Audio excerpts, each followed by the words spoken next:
Right on. We got the Department of Health up for a callback. We wanted to gain a little bit more insight and information about the Veterans Hospital proposal that was passed on to us for approval. So come on up. And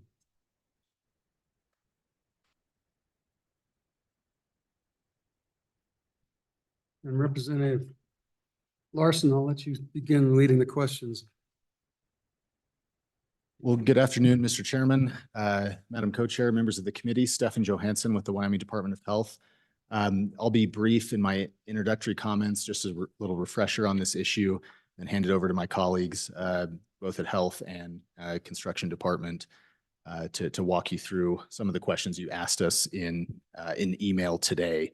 So as a reminder, there was as you alluded to, Mr. Chairman, a request from a recommendation from the SBC passed along to finance what would be the remaining federal fund portion of the reconstruction of the Veterans Home domiciliary. As a reminder, we have 2 levels of care now at the Veterans Home, the new skilled nursing facility, which is operational. That's not what we're talking about today. This is the domiciliary, what is really assisted living facility level of care, formerly known as the Soldiers and Sailors Home, that the facilities task force several years ago recommended needed to be looked at in the priority schedule of Department of Health, physical plant, capital construction, and recommended ultimately at some point it needed to be rebuilt.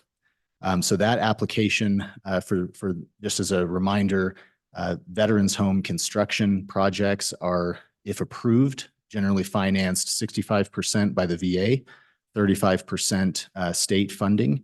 That state funding has been appropriated, and the application was submitted for the Veterans Home domiciliary reconstruction project to the VA early last year. We have not received an approval from the federal government on that, although staff in both agencies did contest the priority ranking that we received in the VA world for how and when it would be considered for federal funding. The unknown, as we discussed in our budget hearing last month, is when the federal government will make that decision, because it is considered in concert with all other state VA construction project applications. We are not as high priority in this application as we were for the new nursing home, primarily because when we applied for the nursing home funding, Wyoming was the only state in the country that did not have a veterans nursing home. This is a redesign reconstruction project, so our priority ranking in the VA world is lower. And again, like I mentioned, we have appealed or contested where we fell in the priority rankings. But as we also discussed, Wyoming's project for this particular effort is pretty high scale compared to the other projects that are in the federal system. $1 million, $2 million. You know, ours is north of $60 million for this whole project. So part of the reason for the appeal is we were saying this is a bit of a different effort than some of the other projects, and we believe we should be considered in a different priority ranking.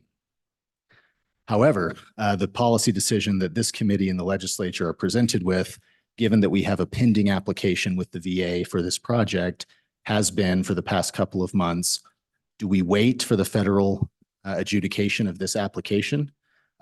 Or do we front load general funds with the anticipation that ultimately the project will be approved sometime we anticipate in the next 4 to 10 years? So does the general fund for that, what would be the federal financing, get front loaded by the legislature with the hopes of reimbursement? Or do we wait with the project application currently in the system and see if we get a federal decision, both in terms of the overall project and our appeal on the priority ranking sometime in 2024? If you'll allow me, Mr. Chairman, from my perspective, give you kind of the pros and cons of those 2 options. On the pro side, for front loading the general fund, we would start basically this coming spring on the project.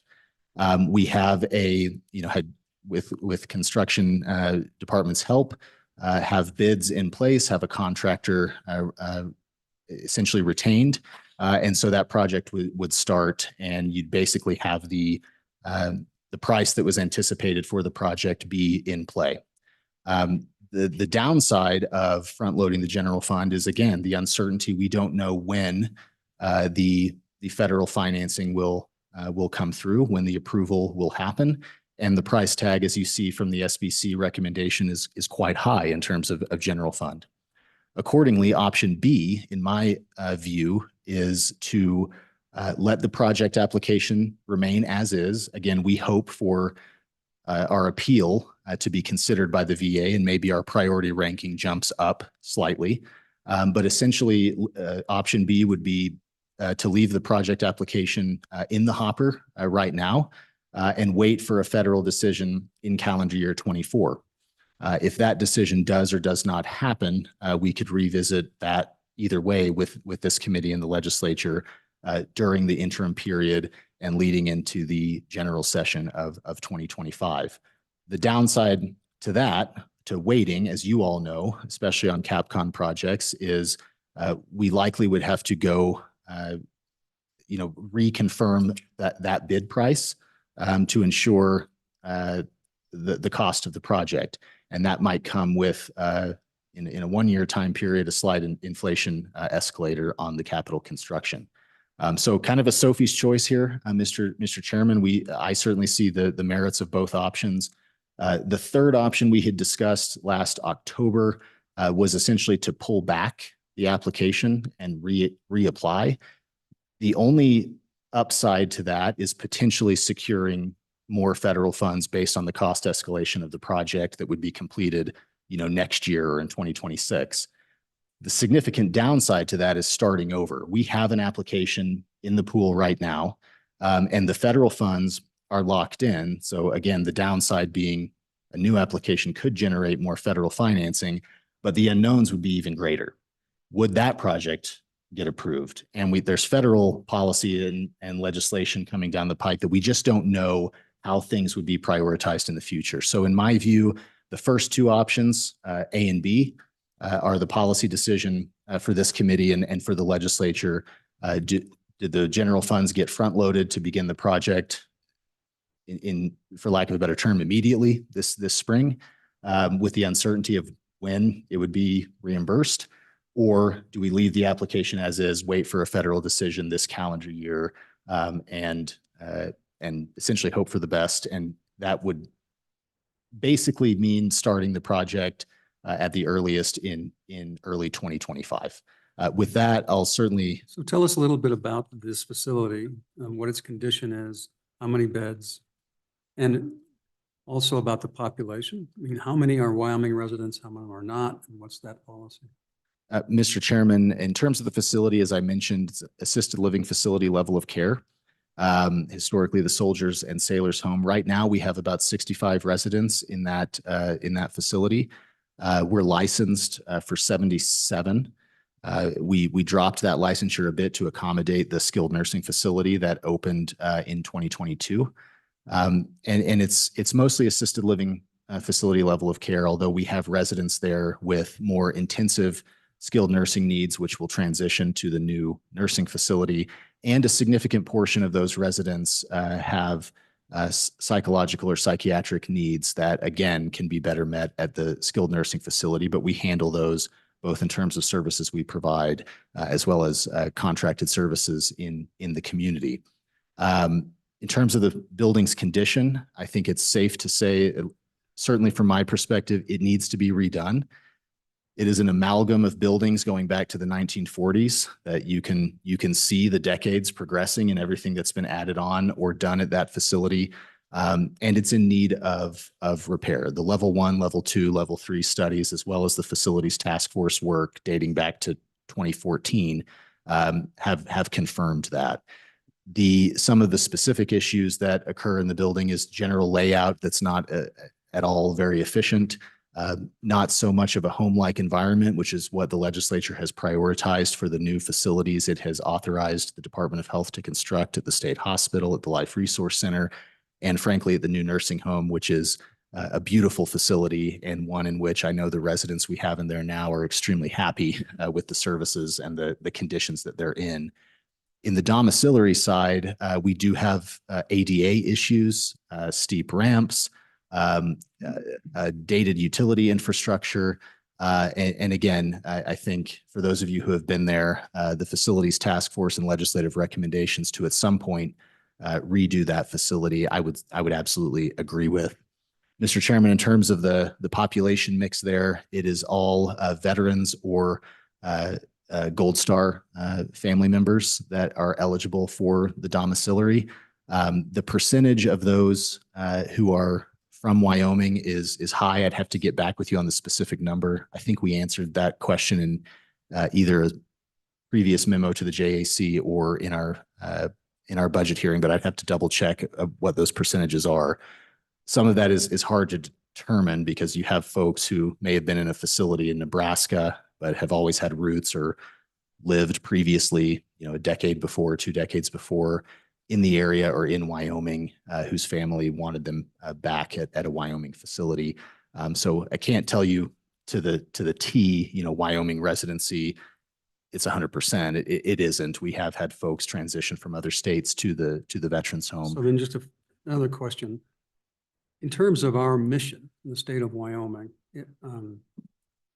how many assisted living homes are there in Wyoming, and are they fully occupied or there are vacancies? And in other words, is this the best bang for the buck for our Department of Health? Mr. Chairman, I believe we have approximately 35 assisted living facilities. Again, I can certainly confirm that number based on current licensure. The Veterans Home of Wyoming is the only veterans home specific for Wyoming veterans, both on the assisted living facility side and the skilled nursing side. I will say I'm pleased with the quality of care that we provide there and would put it up against any assisted living facility in the private sector, but would not say we're in direct competition with them, given the specialty services we provide, and it being a veterans home is unique in other states as well for states that operate these types of facilities. I guess my question is, in those other 35 facilities, do they accept veterans and veterans with veterans benefits? Mr. Chairman, the answer to that is yes. Veterans can apply and be admitted to facilities, and it's a mixed bag on census and capacity across the private and nonprofit sector of assisted living facilities. So there are certainly openings around the state. In terms of the VA per diem that's offered for veterans in assisted living facility settings, that is more specific, and not every facility qualifies for that reimbursement. I'm not sure if any facility in Wyoming currently receives the VA per diem. I can double check on that, but I know that was a significant driver in the facilities task force discussions of why the Veterans Home of Wyoming, the domiciliary, was in need of rebuild, because we do satisfy that mission where veterans can receive assisted living facility care with assistance from the federal government, as well as Medicaid if they become a Medicaid community waiver provider. That's not so much the case in private facilities. For example, even in our Pioneer Home, which is a state-run assisted living facility in Thermopolis, the veterans that we've served in there, we do not get the VA per diem, to my knowledge, in that facility. And I believe it's the same across the sector. So on that question, I wonder why we would not do it, but I'll leave that. And then my other question is, I mean, I can recall 3 or 4 at least assisted living homes that have gone out of business or shut down in the past 10 years. Have we looked at just purchasing a facility as opposed to tearing down and building a brand new one and just in order to, it would be half the cost probably or less? Mr. Chairman, that's a great question. And to my knowledge, that was not a directive or an effort to look at purchasing a physical asset. The primary reason being, when the facilities task force made its recommendation on Department of Health facilities, it recommended in priority order, start with the state hospital. That's been completed. Next in line was the Life Resource Center. And I'm talking in terms of physical condition and assessments that were conducted by the architects. State Hospital and Life Resource Center were the top 2 priorities. Those facilities have been completed. The next in line was the Veterans Home domiciliary. For budget reasons, 5-6 years ago, that was put on hold. And when the discussion came back, there was the effort to build Wyoming's only and first skilled nursing facility for the veterans. And the legislature elected to put that on the Veterans Home campus in Buffalo. Part of the reason for that, and to answer your question, is the continuity of care for the veterans that we serve to be on a singular campus and be able, if needed, to transition from the assisted living facility to the skilled nursing facility. So one downside of purchasing, a facility that may be available, and I'm not aware of any, I'll put it this way, in the past several years, nobody has approached me of, here's a physical asset that's available that could serve as a Department of Health facility. But should it be available, I think that would be a question for the policymakers of, do we abandon that idea of the continuity of care on that campus? But you're right, a building that's ready to go would absolutely, from the Capcom side, will most likely be cheaper. I'm just not aware of that resource being available. Mr. Chairman. Go ahead.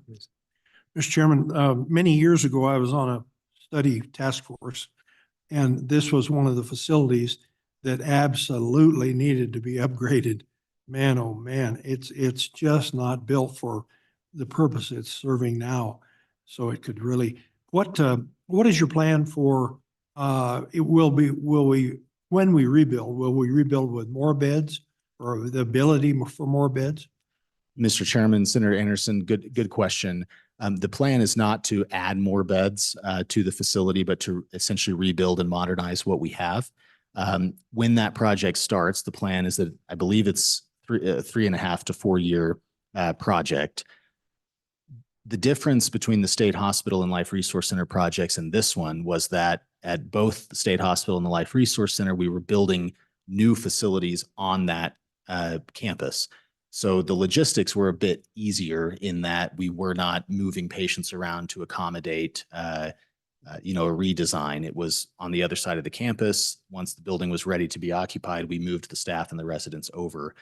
Part of the timeline for this and why it's a bit more of an intensive project and a little bit longer is that we will be redesigning and reconstructing the facility kind of one phase at a time and moving the population within the facility around during that project.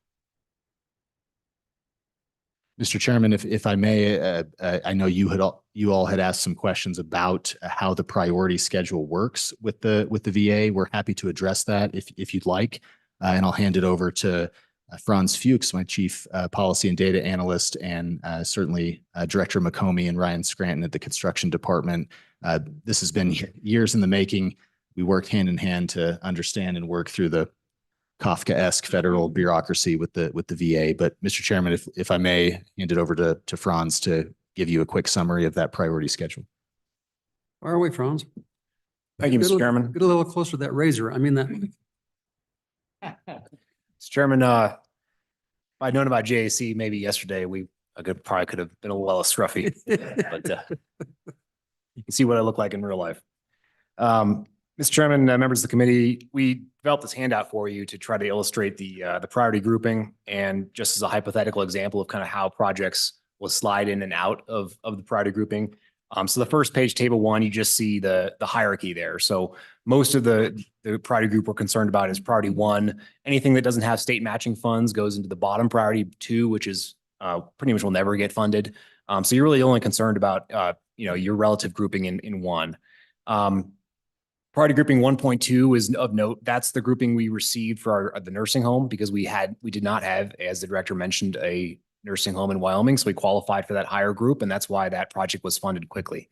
So Hans, does that mean if we kicked everybody out for 6 months and bulldoze this thing down, that we go up to priority 1.2? Mr. Chairman, you mean to bulldoze the new construction, the nursing home that we just built? No, the existing veterans home. It wouldn't. This is only specific to nursing homes, Mr. Chairman. So it wouldn't qualify under that because it's domiciliary. Not a domiciliary. Okay. Right. So domiciliary doesn't really appear anywhere in here, which is weird. And so that's why we kind of fall into this 1.4F, this general renovation upgrade at the very bottom, because you'll see, for example, 1.4A is adult day renovation.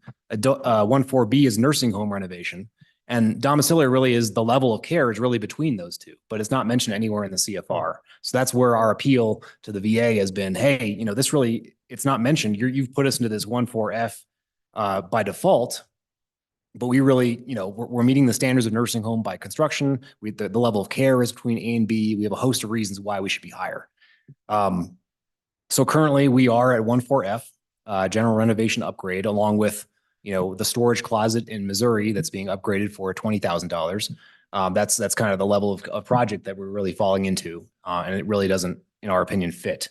We're appealing to be somewhere between a 1.4A and a 1.4C. So if that's successful, we should bump up in that priority list. That's just a cheat sheet for just the labyrinth of VA categorization that we face. The next page, you'll see the example. This is just purely hypothetical. Just each of these tables kind of is an iteration. Each pretend it's a year, right? So 2023 is the first table. There's 3 projects on the list. In 2024, we apply. We get ranked at 1.4F. You can see highlighted in yellow and red. We fall sort of below the first 2. In this case, the first one gets funded. It gets crossed off the list. On the third table here, this is, again, hypothetical 2025. Idaho submits a new nursing home renovation. They categorize as a 1.4B. So even though they submitted later, they jump up higher in the priority list because it's a higher priority grouping. And in this case, Montana also submits a 1.4A adult day renovation. It jumps to the front of the new list because it's now 1.4A, even though it's submitted later. So those 2 examples of projects that get submitted later, but get higher priority based on their priority grouping. And one of them gets funded in this example. And then in 2026, you can see Guam doesn't have a nursing home, so they submit an application. It goes to the top of the list. It gets funded immediately. But the remainder ones, they do. So for example, the 2 1.4Bs are in order of the date they were submitted. So hopefully that kind of helps clarify that it's sorted by first priority grouping and then second by the date of the submission. Thank you, Mr. Chairman. Approximately how much money gets put out each year for these kind of projects? Rough estimate. Mr. Chairman, Representative Walters, baseline is around $150 million a year. 150 million. Occasionally, there have been 2 years in which there were very large appropriations, between 800 million to $1 billion made to clear out a backlog. But those happen sporadically, and we're unsure if that'll happen in the future. And so then, the big question is, how much is currently on every category above us, which are pending, because all those are got to get paid first. And then the next question would be, every year, how many new applications in those upper ones are submitted, so that, if there are regular applications worth 150 million each year, we'll never get there. So have we looked at those numbers? Mr. Chairman, what we looked at was our specific category 1.4F and how many of those get funded every year. Some of them do get funded, so it's not an impossibility that 1.4F projects are forever consigned as the dustbin of history, right? But the problem with our analysis is that every other 1.4F project is in the order of magnitude of around $1 million. Ours is 60, so that really complicates, I think, the modeling, because there is no other precedent for a project of that size in this grouping. So when we're modeling, how often what's the probability of 1.4F gets funded? Maybe the VA has a little extra money, like say $5 million left over, and they can't fund any of the higher priority projects because they're too big. And so they pick one of the lower priority and say, hey, we can chunk in this $1 million project to fill up this $5 million, that's just hypothetical. But I think that's what happens, is that there may be money remaining and they kind of chunk in these little projects. And that's how these 1.4F ones get funded. But because they're all so much lower in terms of magnitude of dollars, I think a guess as far as what ours does, or what the probability, I don't think it computes. I don't think that model can really apply. So at the SBC meeting, I think, they said a possibility of being funded between 7 to 10 years from now. But that was just a guess, not knowing, and so the question is, do we fund buildings based on guesses? But if you can, and I'm just. Mr. Chairman, I think it's an appropriate hesitation. And as I mentioned to this committee before, I struggle with this in testifying in front of you because I absolutely support, as Senator Anderson mentioned, this facility needs at some point to be redone. On the fiscal side, however, that's why I presented those two options of we can absolutely see two things, leave the application in and see in 2024 if the VA funds the project or accepts our appeal to bump us up into a higher priority category, thus increasing the chances that they will approve the federal funding for the project and revisit the state decision on moving forward with the construction project at a soon but later date. So the hesitation's well founded, and I think you're right. And remembering the testimony and the discussion at SBC, it was right in line with what you're talking about. Our best guess, if nothing else changes with the application now, is we think there's a reasonable chance the project gets financed at the federal side in the next 4 to 10 years. So what are you predicating that? If it's in this category, is it going to be funded at this price in that category? Mr. Chairman, I'll be honest, predicating that on a best guess scenario. It is absolutely that. It is nothing more concrete than what we've looked at in the history of VA funding for these projects, where we fell in the priority scheme, and knowing that I think the VA and the federal government do share our mission to provide these services in a better quality way. So I think they want to fund the project. But it is a guess. I do believe with what we've seen, as Franz mentioned in the past, when significant appropriations are made to the VA to clear the backlog, that within the next decade, that could absolutely happen. I also believe there's a remote chance that the appeal could be accepted. We're bumped up in a higher priority category and get the funding. That just remains to be seen. I wish I had a better concrete answer to allow you to plan, because I understand the significant price tag that was presented as a recommendation. Mr. Co-Chairman, I'm having flashbacks of last month where we're going to ask the same question 5 different times, hoping to get a different answer. I mean, I appreciate this inquiry. It's really important, but they don't know. We don't know what the federal government's going to do about the funding. We do not know. I do not know. Chairman? Representative Larson. Nor can we analyze what the next few years' data is until it's been submitted.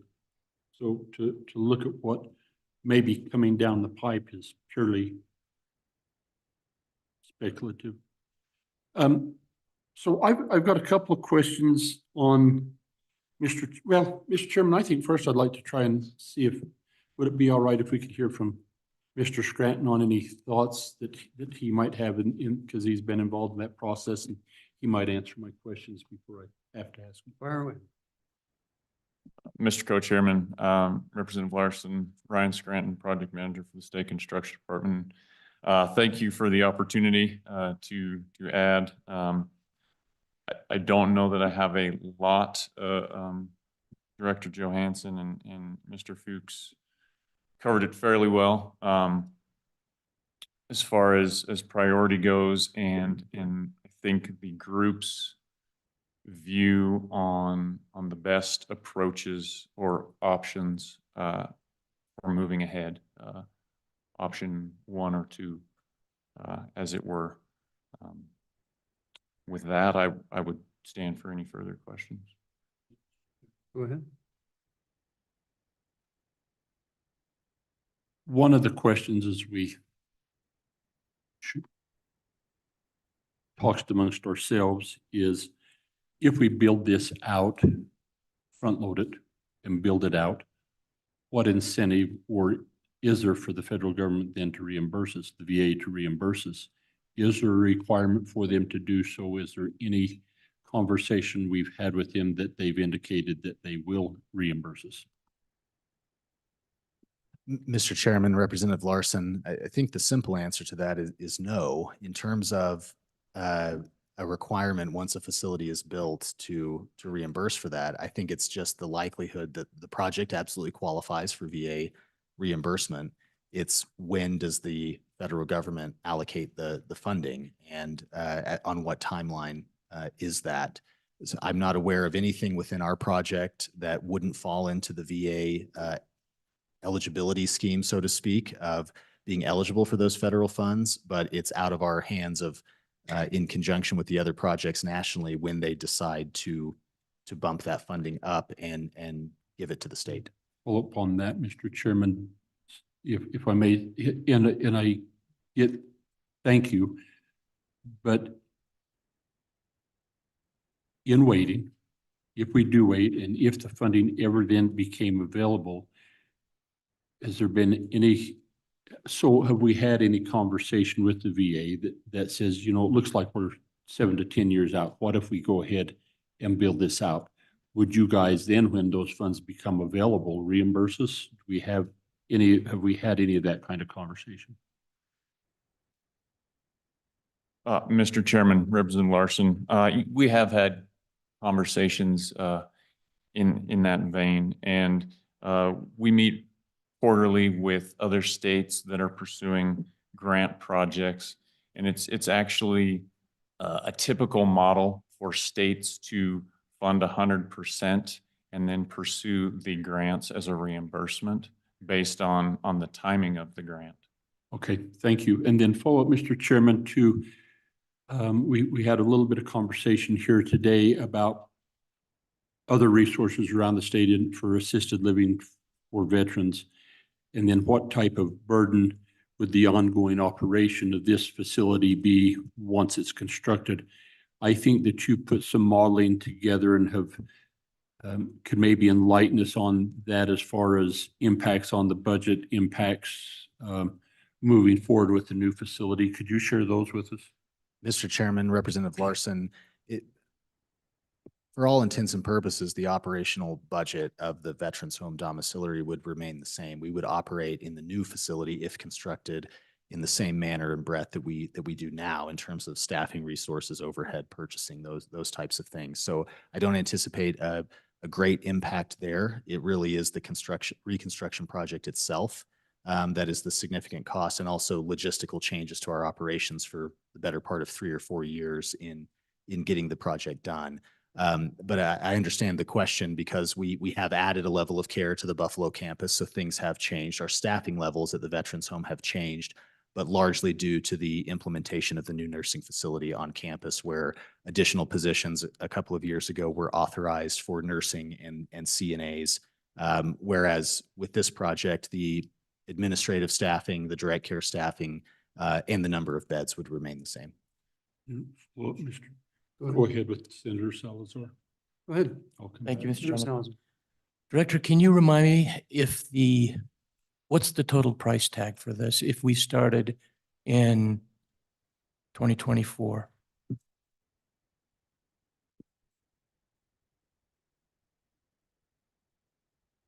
Mr. Chairman, Senator Salazar, pardon me while I looked this up just so I didn't misquote it. Our estimated project cost in total is $77 million. Again, if the VA grant were approved, that would be 65% funded at the federal level. The 35% funding has been allocated and appropriated by the legislature. That's what's sitting in the bank now. The State Building Commission recommendation, I believe, was $69 million in total. So given what's been spent on architectural work, design, contracting, et cetera, in preparation for this, the SBC essentially looked at what's been appropriated in terms of if the project were to start fully and what was spent out of that appropriation now, and then rounded that out with, again, one of the policy options to front load, I keep using that term, but to appropriate all of the general funds would be, I think it was $69 million, but total project cost we have at $77 million.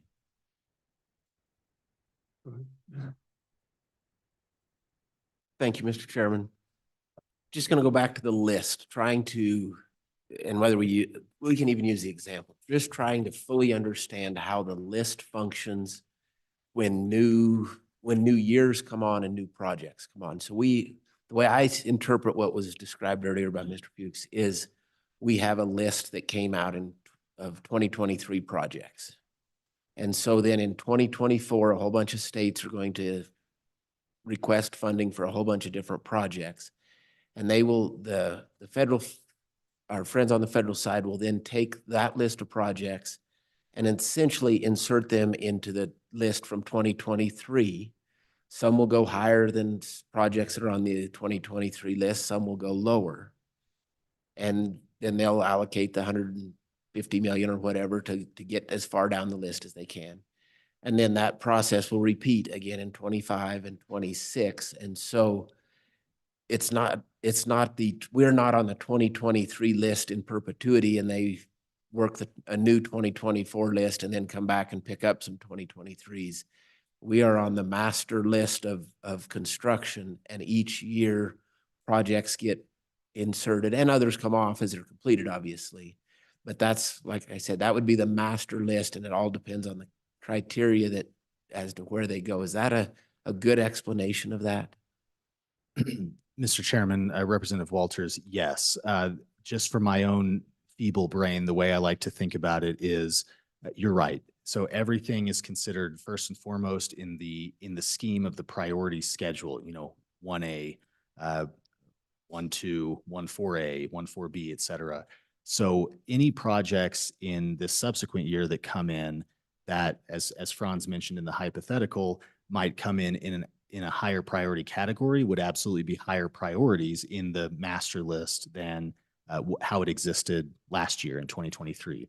However, as Franz also mentioned, if new projects come in that are all, in 1.4F like ours is, then the date of submission does come into play. So it's a little bit of both, but I think the first step in that, kind of in governing the prioritization, is what category in the schedule the project that's proposed fell into.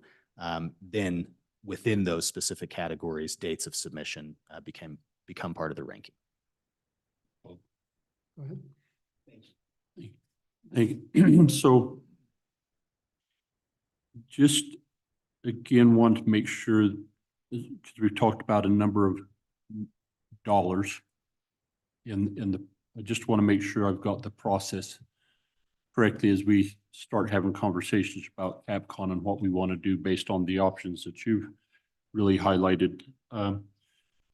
To come up with the $77 million and make the application fee, we appropriated some money to do a level 1, level 2, level 3 study.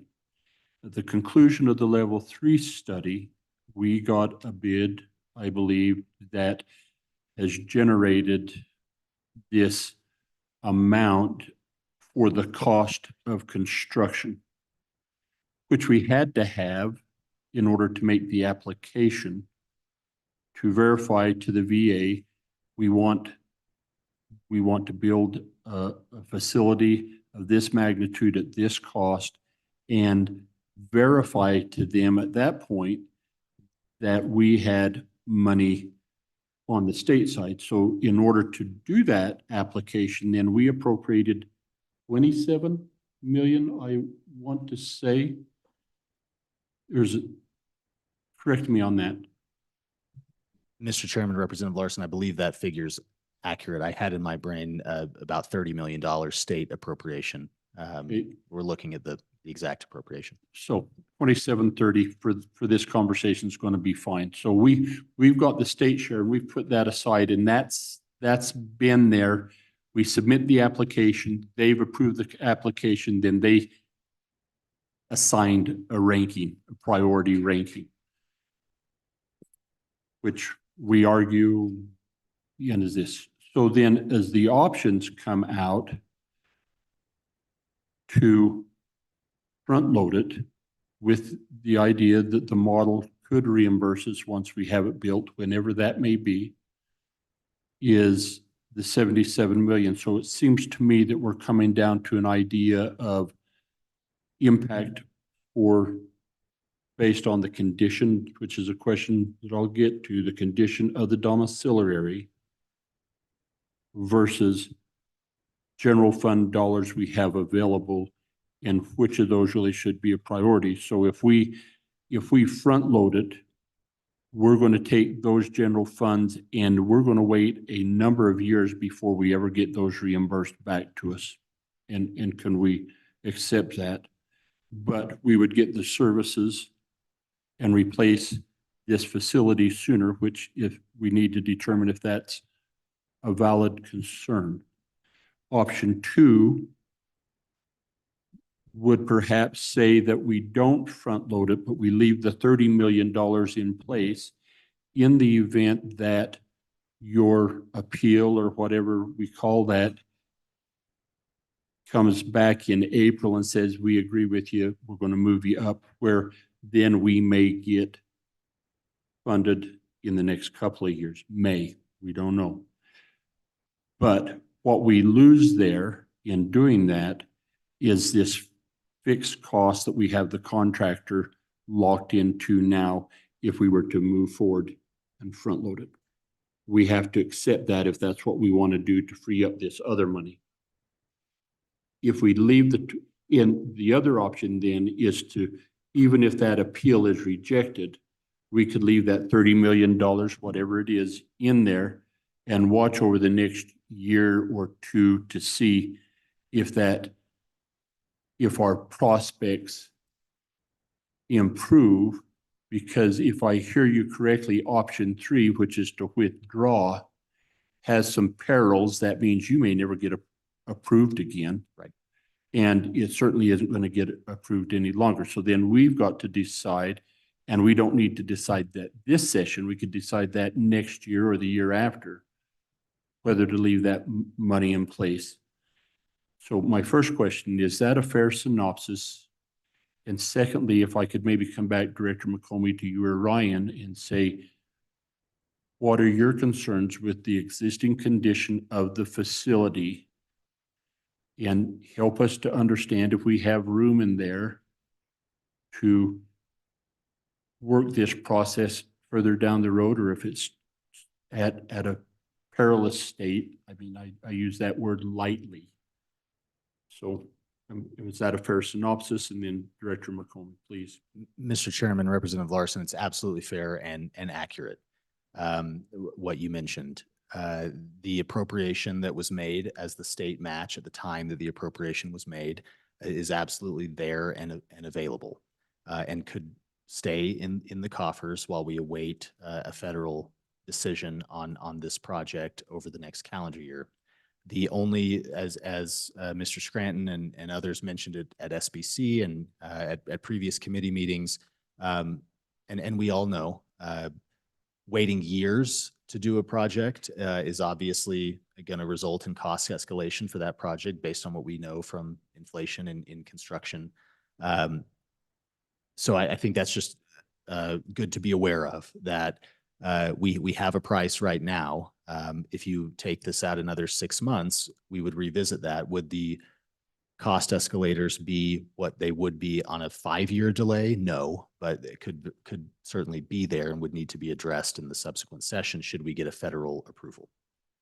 Mr. Chairman, a point that I don't think we have talked about, we leave that we're locked in at this price, any escalations on the state. Is that accurate? Mr. Chairman, Representative Larson, yes, that is accurate. The federal funds that we've applied for last year are locked in as what would be the reimbursement. So, inflation proofing or inflation escalators would be borne by the state as part of the state match. Any further questions? Oh. Bill, fire away. Yeah. Del McComey, Director for State Construction Department. And I don't think, as was mentioned, that, the building's going to fail right now. But looking down, whether it's 1 year, 2 years, 3 years, there's probably going to be some additional major maintenance type of operations that would have to occur. I'll leave that to Ryan to talk about a little more in detail. When you look at the inflation side of this, I think there's the time value of money. There's a couple of different things that are in play there. First, we have construction inflation, and that doesn't necessarily correspond to what we see, quote unquote, inflation being. And so as we look down the road, those construction inflation costs in recent years, I think, have been a little bit higher, even though we've seen pretty high cost of inflation on, what we experience as an individual. I think it's actually been higher in the construction side. The We're seeing those prices and that escalation come down some right at this point in time. Crystal ball as to what that may look like in the future. But given the fact that if we delay, that price may go up. If we construct it today, you actually probably have an offset to some degree on the inflation on what they would provide. If we construct it today, we're going to get less back in true time value of money and dollars in inflation from the federal government. I mean, 66 million 10 years from now isn't going to buy what 66 million is going to buy today if we constructed it today. So you have to look at the inflation, I think, from both sides of that and try and weigh that back and forth. Again, I would expect the longer we wait, we're going to have some major maintenance work at the facility to do. And if you look at that as maybe a lost value rather than trying to move forward right now, I think that's something to keep in mind. And with that, Mr. Chairman, I'll turn it back over to Ryan. He can talk more specific on perhaps issues. Mr. Co-Chair, Representative Larson, condition of the facility, I think largest issue is adaptability, not maintenance or disrepair, but as Director Johansson mentioned, ADA concerns. The facility struggles to meet standards for ADA and will continue to. There are elements of the structure that don't allow for that adaptation. The short ramps in the short corridors, the narrow corridors, without major construction, you can't adjust the corridor. There are shared facility privacy issues, shared bathroom issues. COVID presented challenges that we may have been aware of that were highlighted with bathroom, with HVAC and mechanical equipment, and the modification and adaptation to those elements are pretty restrictive. Go ahead. Mr. Chairman, thank you for this conversation. It's obviously challenging to know what is the right thing to do and how to move forward.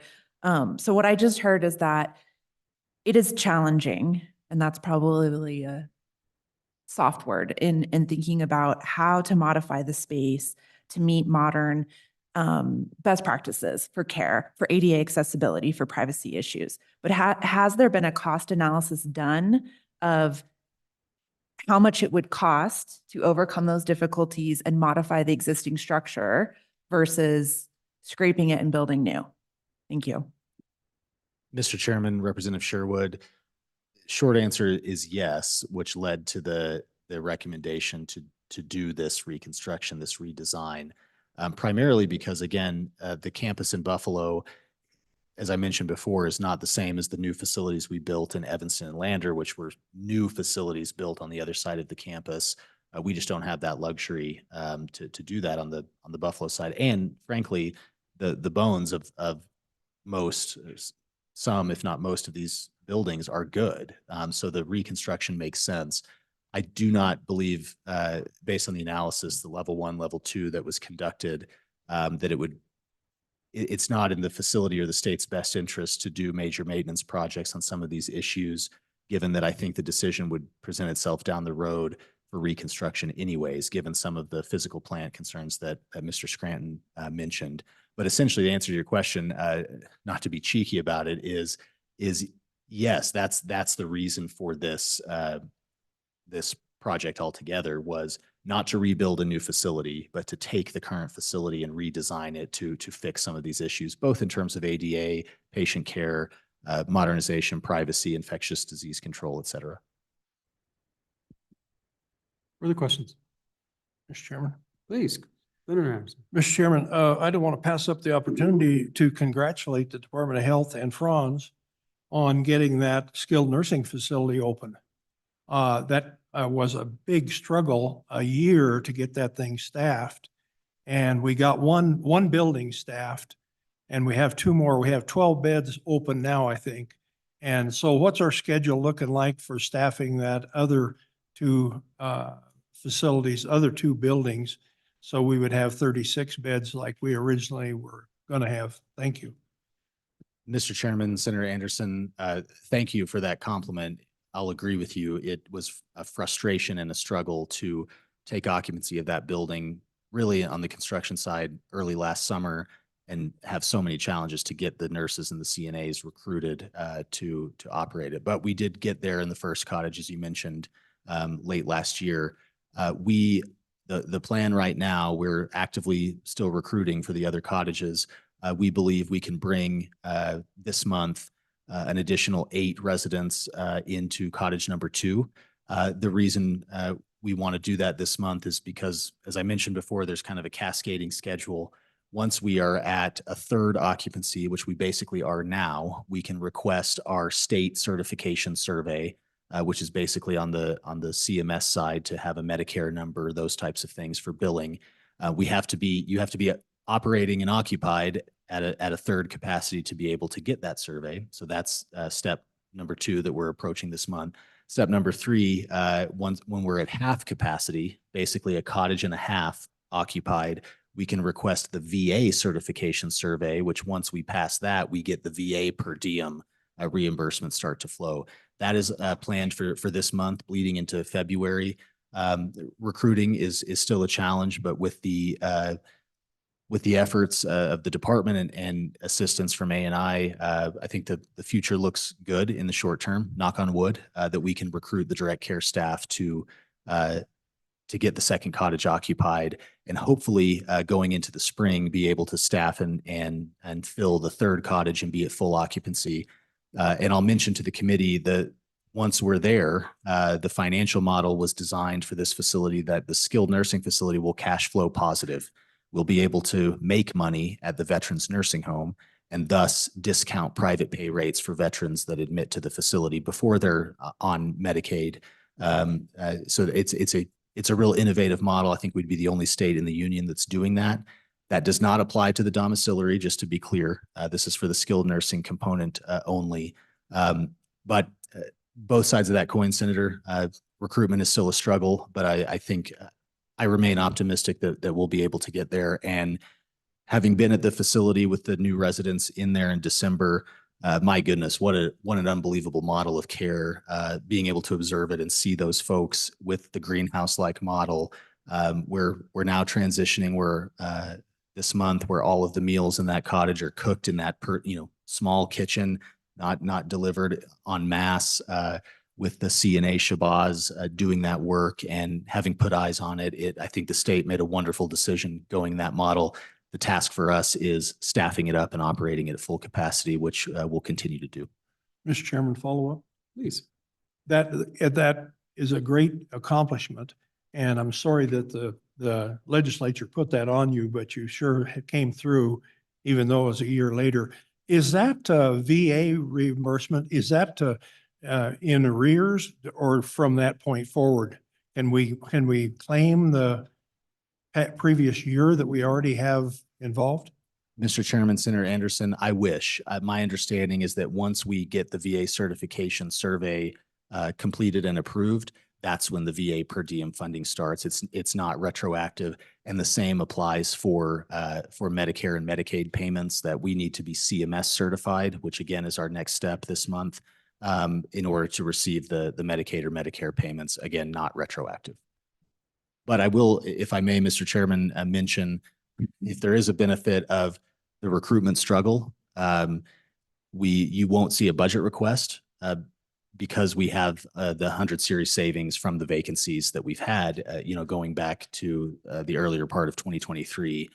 That shouldn't result in a budget request. But we absolutely want to plow forward as quickly as possible to get those certifications, not only so that we can get that revenue, but again, the financial model of cash flowing it positive would be quite a step for Wyoming to demonstrate that it could do that, and thus pass that savings along to private pay veterans.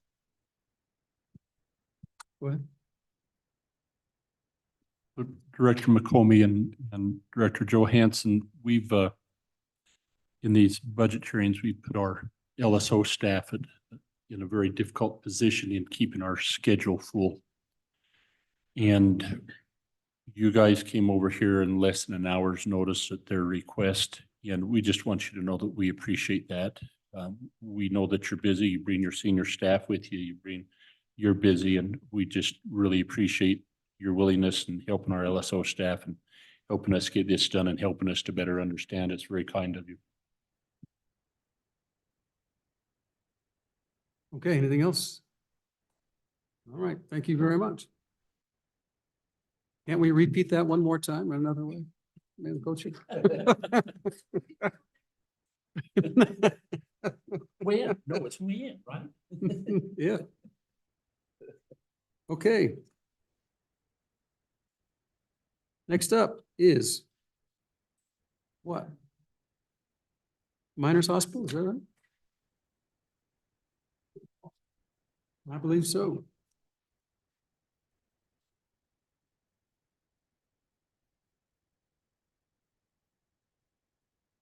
Welcome. Good afternoon, Chairman Nichols, Co-Chair Nethercott, and committee. My name is Angela Okri, and I'm the Executive Director for the Wyoming Miners Hospital Board. I don't know if you want me to do a brief overview of our agency or just jump right into my exception request. Well, just give us a quick outline. And Okay. how you're funded and a little bit about that. Perfect. And, So- and your predecessor was a great guy, but nice to see fresh blood. Right. So we have roughly 6,800 members across the state of Wyoming. Individuals receive financial assistance from us as long as they have mining experience and they are Wyoming residents. We help pay for things involving pulmonary respiratory, hearing loss, cardiac, and musculoskeletal conditions. We are part of the Permanent Mineral Land Fund. Our number one item that people utilize the most is hearing aids. A lot of other insurances and everything else do not pay for hearing aids. We do pay $3,000 every 5 years for hearing aids. And we also help pay for CPAP machines, which is another big item that our miners definitely are utilizing due to their labor in the industry. Any questions? No?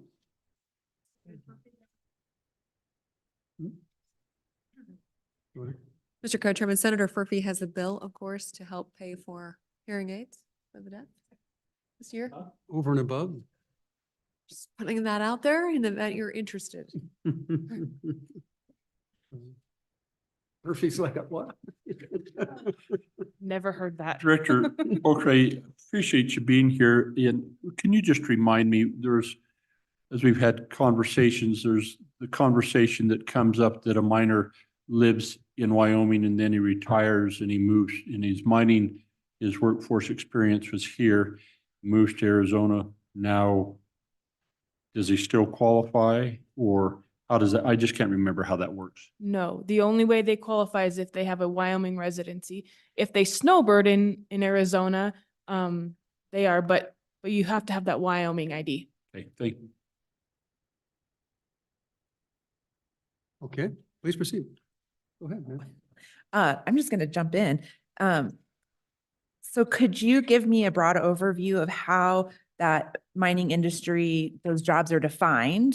And maybe the last time that was looked at in terms of like, are we missing anybody in the broad definition of miner? Thank you. You bet. So a miner is considered an individual who reports directly to the mine, who has an operation at the mine. So if you have a vendor that reports sometimes to the mine, they do not qualify. They have to report day in and day out to the mining operation. And they have to have 10 years of experience now. The legislature changed the ruling in 2018. Before that, it was 12 consecutive months. Now it's 10 years. And one thing to keep in mind with that 10-year limit or requirement is this is a lifetime benefit. So as long as you maintain your records and you maintain your Wyoming residency, you have that available funding every single year for the rest of your life. So we want to make sure that we're paying for ailments due to mining for individuals that has actually happened in mining. Okay, please proceed. All right, so I will go ahead and go to my exception request on page 13. Okay. We had, our agency is 3 of us. There's myself and 2 support specialists. One of them left the agency, so we had an agency vacancy. We did an internal promotion from our support specialist to our senior support specialist. And between those 2 positions prior to that promotion, we had a compression in our salaries. So an equity adjustment was made to separate those enough, and that was what resulted in this exception request. Okay, questions on that? Go ahead. So if we say no, you give the adjustment before you had authority to, or an appropriation to fund those salaries at that level. So if we say no, then what? I am unsure. Would you speculate?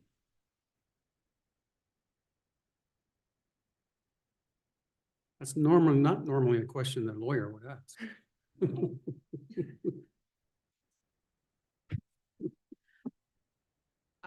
I guess I would maybe try and find some funding elsewhere within my agency. But, Mr. Chairman, but you'd have to have authority. I mean, that's what this budget process is about. And it's really important that we stick with the principles that you don't shift money around that isn't authorized by the legislature to do so. We love you. We're glad you're here in this position. We just, you know, in $13,000 isn't going to make the capital fall in, and we're going to do that. It's just important for you to understand as you're in this position moving forward that you can't circumvent that process and make those decisions prematurely. You have to wait, and sometimes you're going to just have to live with compression for 5 or 6 months till you get approval through the budget process to do that. Chairman Nicholas. Okay. Thank you. So just to help bail you out a little bit, before you did this, did you contact A&I Human Services? Yes, I did, and it was their recommendation that I completed that. And do you know if that went through the chief executive's office or not? Can you repeat the The question? governor's office. You know, did they approve it, or do you have any discussions with them about it? Yes. Okay. And so the fault isn't all necessarily yours. This is a 3-legged stool. Correct. Okay, Mr. Co-Chair, go ahead. you know, if I can, Mr. Co-Chair, we really need to get ahead of this. Because it seems to irritate some members of this committee more than others. And agency heads are trying to do what needs to be done when these circumstances occur, which as we've seen over the past 3 weeks is very rare. They contact A&I, as is the process. A&I provides them guidance as to what to do. In the circumstances that we've heard, also the chief executive's office has been involved in those conversations, which I find somewhat alarming that there's that level of oversight on a $13,000 move. That perhaps that's not the best use of our executive office's resources. And this is something that can be handled at that level with A&I and the agency head, knowing that the 3-legged stool is in operation and we do review these budgets this way.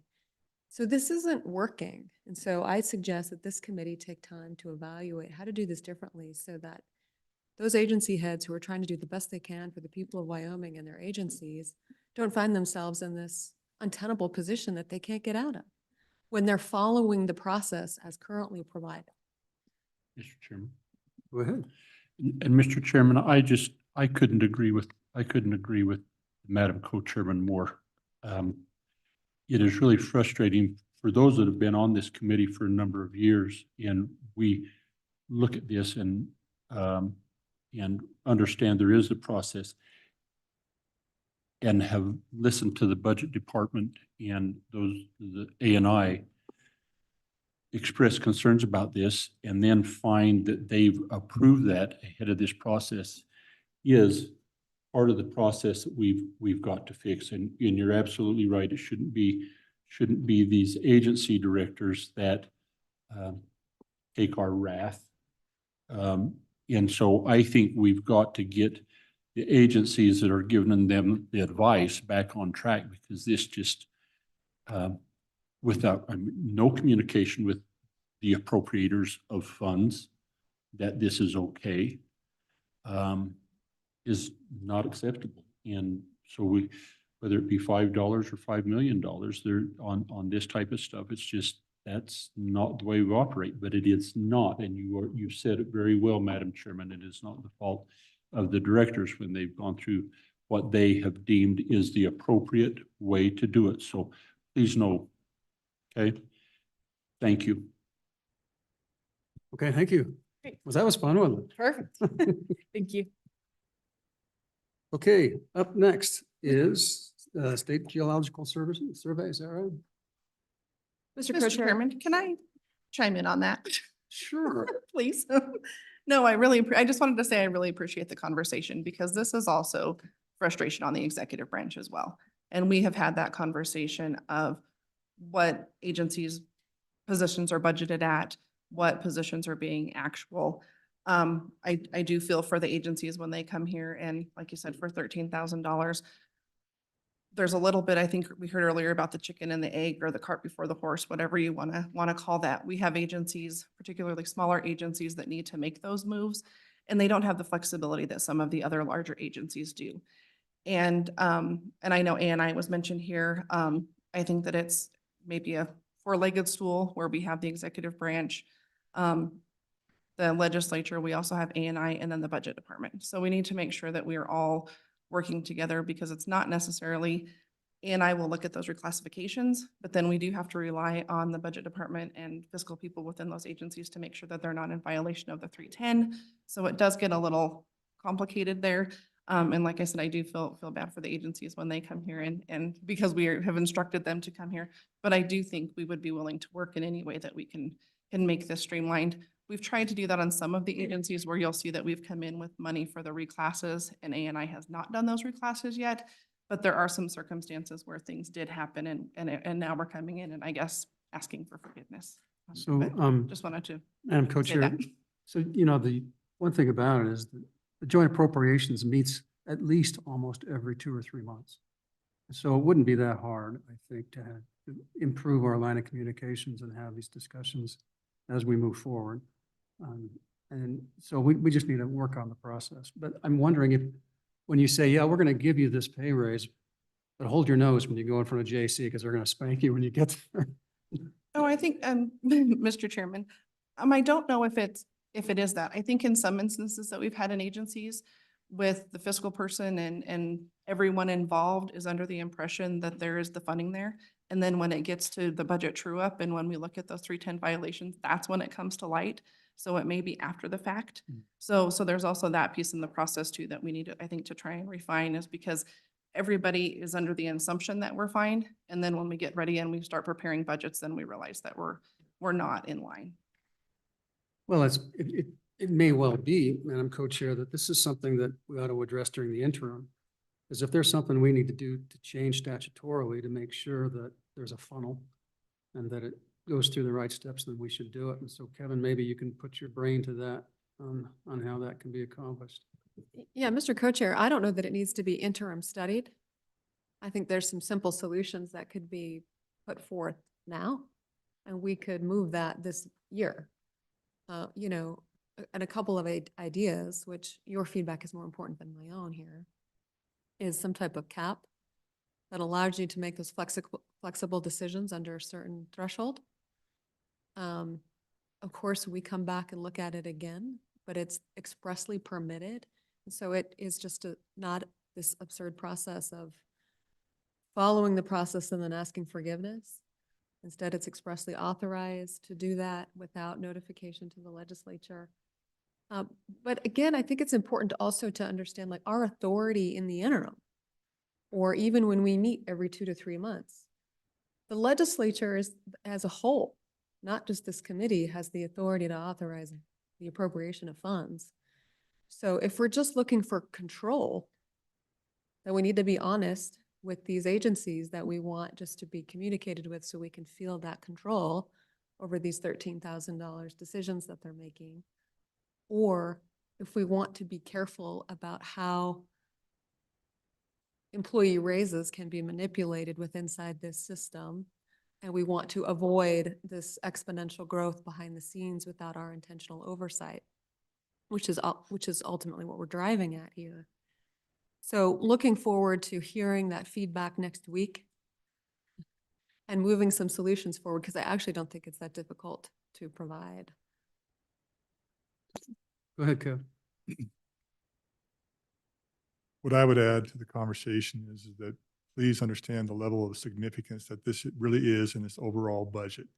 There's not many of these. And there's 1,000 moving parts that go on through all the processes that we have. Thousands of them. And what we've done is we've implemented 2 compensation packages to the expectations of the legislature. We've done all those moving parts, and we've even to this extent, after all things are said and done, a small number of these transactions are transparent to you through this budget request. And that's where it went, just in this case, slightly beyond the Section 310 requirement. But I really think it's important to understand the significance of the small number of these things that occur. Mr. Chairman. Go ahead, Representative Walters. Thank you, Mr. Chairman. Recognizing it is a small number, it's a little over $800,000 total request, $575,000 in general funds that is basically being asked for as forgiveness instead of permission up front. And if agencies watch other agencies, and if a couple years ago we had 1 or 2 of these, this year we have 10 agencies. If in 2 biennium from now we have every agency doing this, it can add up to multi-millions of dollars that would be requested that we either have to say no to, which all of a sudden employees are taking pay reductions, because to the good individual from the miners board, to the question of what will you do if this isn't approved? Well, the bare bones of it is it's a $13,000 reduction to the pay in that office. That's the bare bones of this. And if every agency starts to follow the lead of the 10 that have done it this session, who followed the lead of the 2 or 3 that did it the previous biennium, quickly this can snowball out of control. And I think that's the reason there's members of this committee that have concern about the way that this operates. And I certainly appreciate the budget department and the governor's office and their abilities and what they have done to implement the pay raises and all of that sort of stuff. The trouble is this, what I can see is a trend of snowballing of agencies figuring out that they can ask for forgiveness instead of permission to offer these pay increases. And that's where I start to say, okay, we have to figure out a way to get this under control. 310 is what we had hoped. Section 310 was the first attempt at that over the last several years. And now crafty individuals have found a way to move beyond that. And so I think the question is, how do we put further restrictions upon that to where it's not the 13,000, it's not the 800,000 this year. It's the trend that this continues to increase that has the concern about it. And so I agree with both the chairman. We have to figure out a way to get some sort of a bit in this horse's mouth and slow it down a little. Madam Chair. Go ahead. I don't feel it is snowballing. I feel that there's controls in place. I feel that these conversations are really representative to all the agencies out there that are currently listening to this, that this is real for all of us. But we are doing our jobs the best we can. And in this conversation today, it's transparent. We brought to you the truth. And we are trying our best. And this is not a simple thing to do. And there's situations out there that you would absolutely agree to otherwise. I think that's been the conversation, that these are logical choices that we're making. We're not a runaway ship. And the pressure is there from A&I and the state budget department to stay within those bounds. So, Mr. Chairman, you know, this conversation just reminds me of a few of those I had with my kids when they were growing up. And we said that they had to be home by 11 o'clock, and sometimes it would be 5 after 11. They'd call and we'd say, yeah, we get it. And Other times it'd be 2 a.m.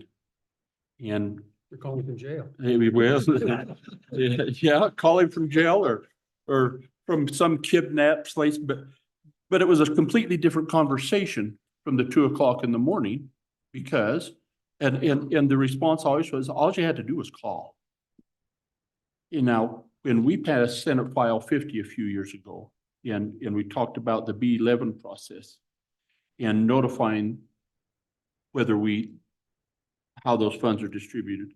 I really like the way that's worked because we get notification on what those B11 processes are and what they are. I would doubt that you had any real opposition to those B11 that you called. And I think that's really all the legislature, because Madam Chairman's right, it's not just this committee. We represent the whole. And so that's why we get so cranky within this committee. So just let us know. Madam Chairman, at the risk of getting into a debate, which I wouldn't want to have. Oh, come on. This is an important topic for all of us. It really is. And this is not simple for any of us. We're doing what we're asked to do. But also understand that there's an appropriation that we have that we lived within. We didn't cross the boundaries of the appropriated dollar. We crossed the boundaries of how much you'd like to have by the position in the budget. And I think that's a challenge that we all have to understand is we're not spending more money than you've appropriated. Some organizations in this budget process enjoy a block grant where they don't create reversions. We are going to create significant reversions for you, and they're going to be coming from the fact that we have not spent all of our salaries and dollars that you've appropriated, and it's going to be a big number for those reversions from the general funds. So what we're making sure that we do is live within the appropriation. That's happening. We have these isolated situations where the logic dictates that we need to make a change, and we can communicate to whatever extent that you want. But this is not a simple process for any of us. And I'll leave it at that. Okay. Let's move on. Welcome. So Director, please proceed. Thank you. Thank you, Mr. Chairman, Madam Co-Chair and members of the committee. My name is Erin Campbell. I am the Wyoming State Geologist and Director of the Wyoming State Geologic Survey. I will start with a brief description of the survey and our agency and some recent successes that we've had, and then I'll move on to our budget. So the Wyoming State Geological Survey has a standard budget of $4,850,497 and 19 authorized employees. We are a non-regulatory scientific agency dedicated to protecting and developing the interests of the citizens of Wyoming in all geologic matters, including energy and mineral resources, geologic hazards, fossils, water, and geologic tourism. Energy and mineral resources, as well as tourism, provide a large portion of state revenue. The WSGS has well-trained geologists with specializations in oil and gas, uranium, coal, hazards, minerals, and groundwater, and we have the ability to transfer our knowledge to many different audiences, such as decision makers, general public, scientists, educators, and industry. Recently, we've seen some amazing successes. Wyoming has been very successful in getting funding from the USGS Earth Mapping Resources Initiative, known as Earth MRI. Thanks to the commitment of funds from the governor and legislature, support from the USGS has multiplied. It started with $450,000 from the USGS and a $50,000 match from the legislature for an airborne geophysical survey over the Medicine Bow Mountains. And thanks to that state support and another $2 million in funding from the state, showing that Wyoming is investing in mineral development, we are up to $4.5 million in federally funded geophysical surveys and another $500,000 in field and lab research. And I do have some slides that I believe Ms. Vaughn will be bringing up from the backstage to show you a little bit about these geophysical surveys. Looks like there we go. Ms. Vaughn, could you turn to the next slide, please? So how these geophysical surveys work is that a helicopter flies over the surface and gathers data on magnetics and radioactivity that helps us identify mineral belts both at the surface, under the trees and under the sediment, and in the subsurface.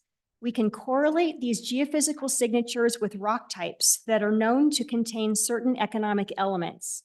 This is the very first step in mineral exploration, and it's a huge time-saving and money-saving step for industry. And we are seeing great interest from the mining industry. So in this slide, you can see the location of some of the surveys that we have already completed and that are currently in progress. As I stated before, our first survey was the Medicine Bow Mountains that's down in blue on the slide. And again, there was a $50,000 contribution from the state legislature. And that wasn't a required contribution to this program. There's no required match. It was a voluntary match from the legislature. But as a result of that, the USGS took note of Wyoming's interest and willingness to participate, and we received a $2.6 million geophysical survey, which is in orange. And about half of that is in Colorado, but half of that is in Wyoming. That's over the Sierra Madres. Then there was a call for proposals for ARPA funds that the governor's office put out, and we suggested some geophysical surveys. We were given general funds in the form of $2 million, which is shown in pink, the Central Wyoming Geophysics. That money, those funds were allocated to us in the spring. They were out the door in 2 months. The geophysical survey was flown over the summer, and the results will be released to the public probably about a year after the funds were allocated to us. And we have had great response from the mining industry. The geophysicists are chomping at the bit to see this data. And I will give you a little preview. It's not processed yet, so we can't release it to the public, but we've given little previews to some folks. And one company that I could tell the geophysicist was about to fall out of his chair. He was so excited. So that was completed this summer. The Medicine Bow Mountains is also complete, and the Sierra Madres is in progress. And as soon as there's no snow, they will complete that survey. But the very exciting news that I wanted to share is that just a few weeks ago, we received word that we are getting another $2.8 million in geophysical surveys for southeastern Wyoming. And I don't have that on this map, but I will show you a map coming up about where that could be flown. We are looking for matching funds for this money to try to complete the survey and have it reach some of the areas that have already been flown, so we get a complete data set. Additionally, down at the bottom is where the $500,000 in geochemical analyses and field work was funded. Next slide, please, Ms. Vaughn. This slide shows the location of the South Pass Granite Mountains Geophysical Survey that was flown this summer. And when we chose this location, we had complete flexibility to fly anywhere we wanted without any suggestions from the USGS. So we canvassed the mining industry, and the general consensus from many of the companies was that this was where they would like to see the survey flown. And so these flights, people in the Lander area probably saw the helicopters flying back and forth. Saratoga, they were flying out of Saratoga and out of the Laramie Airport as well. It's a helicopter. It looks like it has a Q-tip off the front of it, and it flies flight lines that are about 300 meters apart. So it's back and forth, and it's very detailed data, which I can show you on the next slide, Ms. Vaughn. So this is a preview of the data. On the left is the data that we had previously. This was flown at a national scale from the 70s and 80s. On the right are the new data, and you can see how detailed that is. If you're a mining company looking to stake a claim, those data are going to make a difference in your interpretation. They are going to save an incredible amount of time that you're not spending in the field looking at rocks you don't want to be looking at. And so how these work is that this is the magnetic data, so it records the intensity of the magnetic field. And some rocks are more magnetic than others, and those are generally associated with things like nickel, iron, titanium, vanadium, cobalt, those kind of minerals. And these trends in magnetism show trends in the rock type. And so you can trace these magnetic zones again over the surface underneath the soil and quickly identify areas to explore further. Next slide, please. And this will be the last slide. This is showing where we plan to fly our next geophysical survey. Block A is down at the bottom, and that is our top priority. We've prioritized each of these different blocks. We have enough funding for Block A and part of Block B. And you can see that those are covering some of the current areas of exploration. So CK Gold and Halleck Creek, which is the rare earth element mining potential mine. So these are the areas that we would like to collect additional data. Ideally, if we could get 100% match, we could cover all of these areas and fly all of southeastern Wyoming for the potential mining areas. So we are working hard to get that match, but I just wanted to share that exciting success with you. Thank you, Ms. Senator Vaughn. Salazar. Thank you, Mr. Chairman. These are really detailed. I guess my question is, do you share any of this information with any federal agencies? The surveys, the ones that are funded by the USGS will be, all of the data will be available to the public. And the ones that were funded by Earth MRI, and actually our other one as well, will be hosted by the USGS. These are very large data sets. And so part of the funding that we get from them is the processing of the data, which is very expensive, and the hosting. So all the companies can go online and download these data, the raw data, and work the data themselves. Mr. Chairman, so it's all open source. Absolutely. Chairman, Senator Harrison. Mr. Chairman, on that South Pass Granite Mountains geophysics, would you be able to see a farmer driving his swather or his combine down the road? Thank you, Mr. Chairman. Senator Anderson. No, you would not. No? Oh, okay. Unless it was on fire.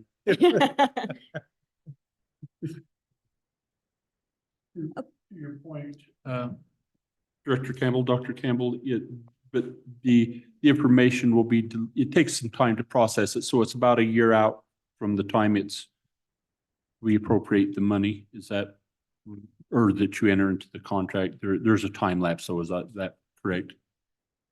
Mr. Chairman, Representative Larson, it's about 6 to 9 months after the data are completed that the USGS completes the processing. And then when you were talking, Mr. Chairman, sorry, when you were talking about matching funds, so there's an opportunity to enhance what the USGS is scheduled to do to, while they're at it, and get a greater swath of area covered. Correct, or am I missing that?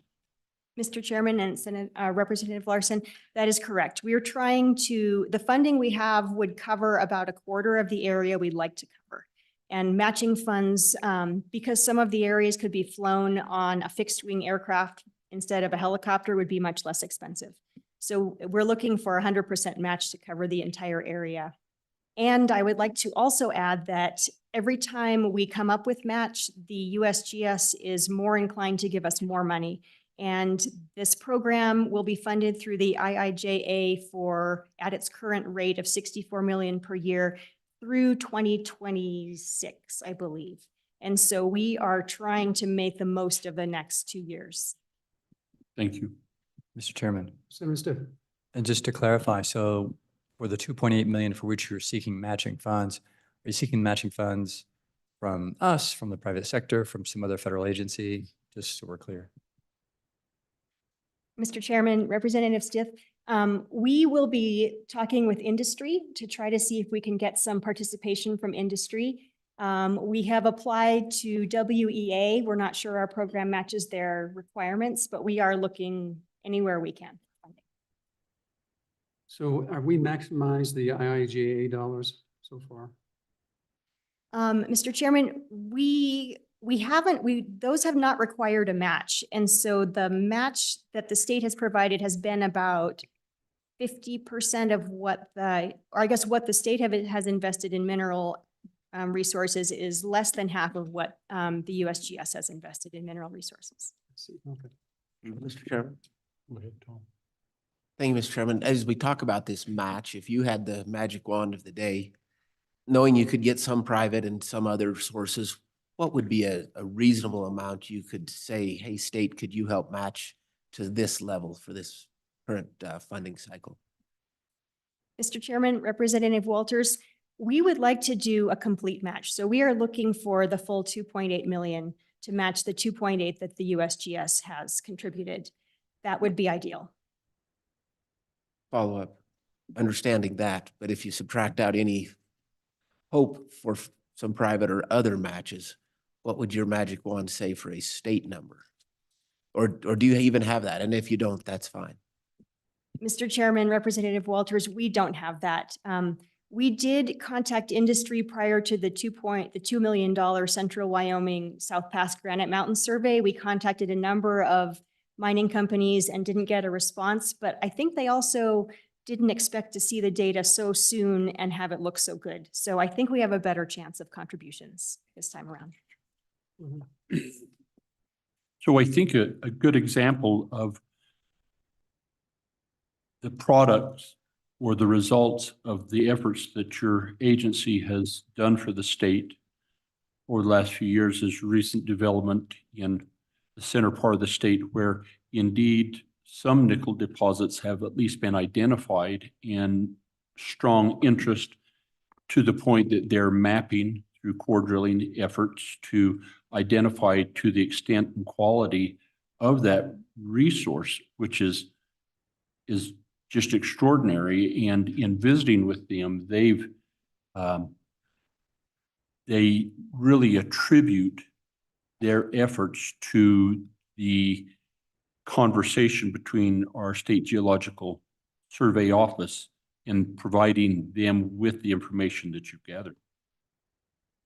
Mr. Chairman, Representative Larson, thank you very much. We have an excellent relationship with several of these mining companies. And I would also like to thank the legislature for the return of our minerals geologist position in the last biennium, which has made a lot of this possible. We received $130,000 in funding for direct research, and we completed 3 reports on helium and heavy mineral sands, as well as hiring a minerals geologist who has really taken the lead on this and has made a lot of this possible. So we appreciate your support, and we are also very grateful for the interest and support from the mining companies. Okay, let's jump into your budget. Okay, I did have one more thing to share. Okay. About the agency, and that's another area of geology that has big potential for impact in the state economy, and that's multi-use of the subsurface. And by this, I mean all of the industries that are utilizing the subsurface resources and the pore space, which is the space between the sand grains that is usually filled with oil or water. So we have the oil and gas industry, enhanced oil recovery, carbon sequestration, wastewater injection, natural gas storage, hydrogen storage, geothermal, groundwater, and in situ mining. And they're all looking at the same resource, the pore space. So how can we ensure that these industries complement rather than compete with each other? And that is by planning ahead and having a very good understanding of the conditions in the subsurface, so that our legislation and our permitting can have a firm foundation. And so in order to get ahead of these 2 issues, we are requesting 2 positions that I'll be discussing later in my budget. And with that, I will turn to page 3. So page 3 is our standard budget of $4,850,497. You can see that our total exception requests are $525, and we are very grateful to the governor's office to have support on all of our exception requests. With that, we can turn to the exception requests, which begin on page 13. So our priorities 1 and 2 are our very basic tools that are required to do our work, and that is our computer hardware and software. So priority number 1 is our hardware request, and this is necessary for our agency to carry out its mission. We deal with software and large data sets that require much more advanced computers than those for office work, and honestly, the work I do in my office most commonly. My geologists work with very large data sets, and they need computing power beyond normal desktop applications. And we retain these computers for the duration recommended by ETS, and then we cycle them down to our contractors and our labs. So we do end up with them in the building for 6 to 10 years, but we need to keep our top users supplied with our very high-end computers. And that's why our funding amount is rather large at $37,870 for computers. Any questions on that? Representative Walters. Thank you, Mr. Chairman. Just really a question on the practice of keeping them 6 to 10 years as you upcycle them to the lower people on the totem pole, if you will. While they don't need the computing power, there's still issues with cybersecurity, maintenance, things like that. Is this really a good practice? Because your 37,000 is actually fairly modest compared to many other agencies in terms of IT requests. And so just making sure that we're protecting the information as a older computer fails and data is lost. Lots of money is lost versus having spent the money up front and not tried to be as frugal as you are. So a little bit more on if you think that's the greatest practice, big picture. Mr. Chairman, Representative Larson, or I'm sorry, Walters, I agree, absolutely agree. And we are very careful to maintain all of the security updates and perform all of the security updates that ETS requires and recommends. We do not keep any software after it's outdated. These computers are sometimes not connected to the internet, so they are not connected to the server. They can be connected to a microscope with a camera attached to it. And so it's a standalone computer, but nonetheless, we make sure that all of our computers are kept at current security standards. Please proceed. Thank you, Mr. Chairman. On page 14 is the other part of our computer request, the software. And again, we have to use very specialized software so that we can carry out our mission. When we work on oil and gas, natural gas, oil and gas, coal, trona, uranium, and groundwater projects, we're working with very large data sets. And so the software that we use is often specialized. And so our amount there is $33,850, and we did receive ETS approval on both of those, priority 1 and priority 2. Any questions? Go ahead. Thank you, Mr. Chairman. If we go to page 15, this is where the big discussion probably will take place. And these are our 2 positions, priority 3 and priority 4. And we've talked about this a little bit. This has to do with mineral exploration and subsurface interpretation. And again, I wanted to thank you for the return of one of our positions. We gave up 3 positions in the 2020 budget reductions. 1 position was returned in the prior biennium budget, and this is a request for the 2 other positions that were cut during those reductions. We have seen a great return in investment, I believe, on the return in that position, as I've explained previously, but it's still all hands on deck for our mineral research. So we have my two oil and gas geologists are currently working almost entirely on minerals, but oil and gas is still a very large portion of our state revenue. And now pore space is our newest subsurface resource. And so in order to acquire the foundational data that we need to build those models, I'm requesting these 2 positions. We do work with other agencies, DEQ, Oil and Gas Commission, School of Energy Resources, the State Engineer's Office, Enhanced Oil Recovery and Enhanced Oil Recovery Institute, to make sure that we're not overlapping, we're not duplicating work. But what the WSGS does that's unique is that we work on the very ground level fundamental questions. They're not as glamorous. They're not bringing in $40 million grants from DOE, but it's the data that all of these other agencies need so that we can all do our jobs right. And we're all working together to try to get ahead of this conflicting use of the pore space issue and maximize the potential for all of our industries. Senator Larson. So I guess the question, and I think the answer is obvious, but I may be wrong in that if we start down how to best utilize this pore space and we don't have a plan, is there any opportunity to reverse our mistakes? Mr. Chairman, Representative Larson, that's what has me most concerned. I would love for us to get ahead of the lawsuits and ahead of the remediation that could need to take place. And that's where this primary foundational data come in.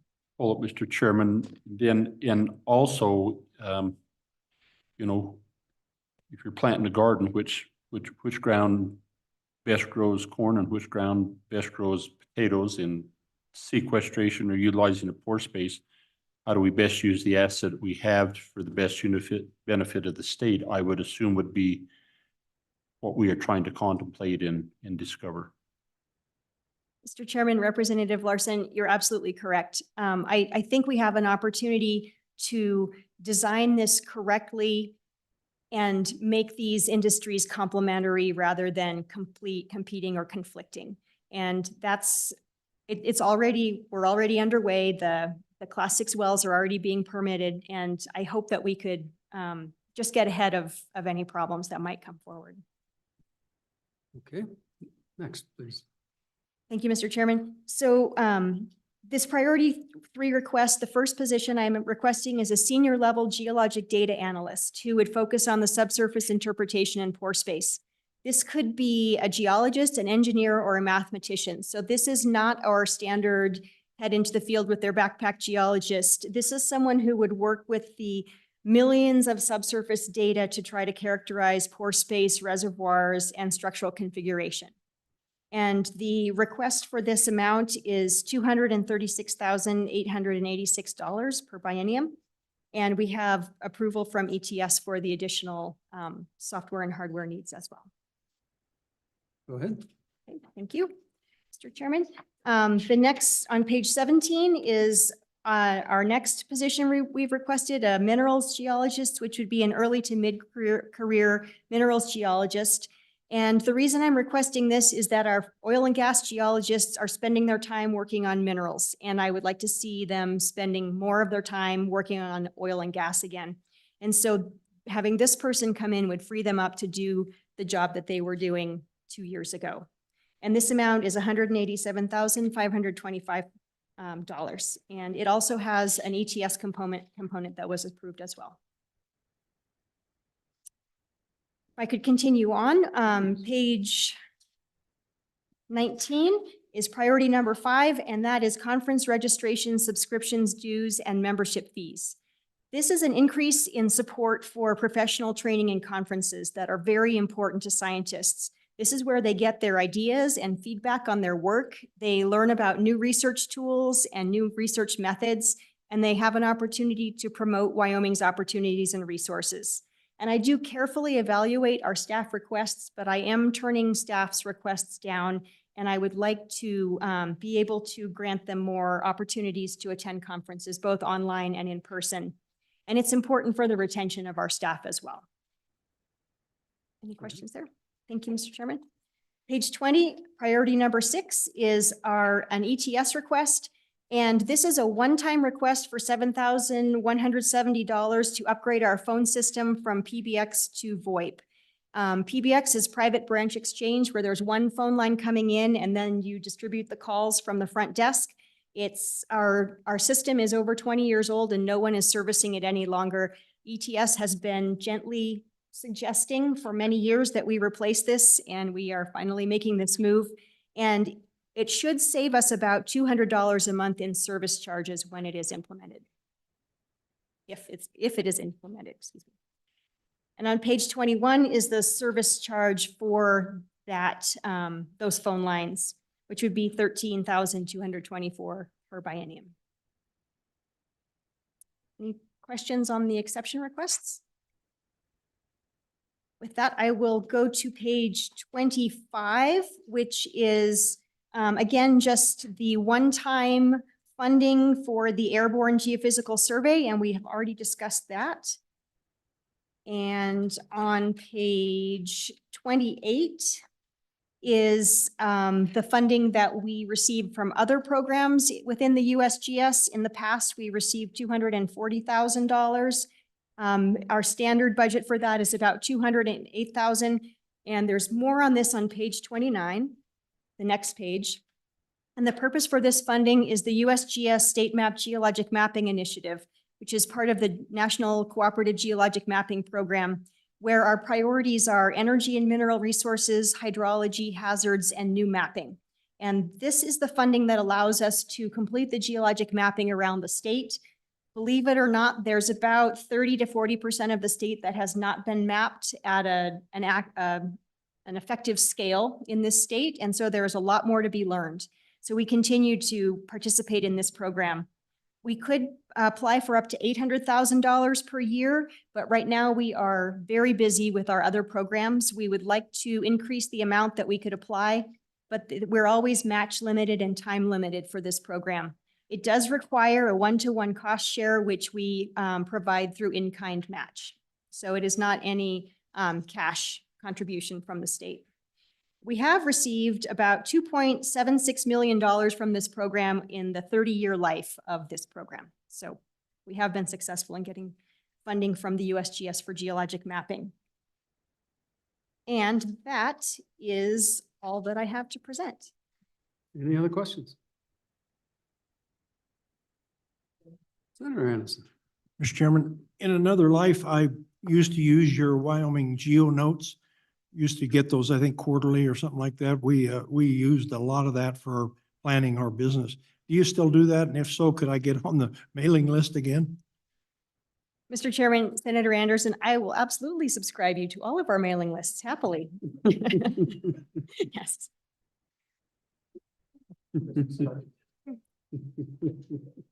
Okay, any other questions?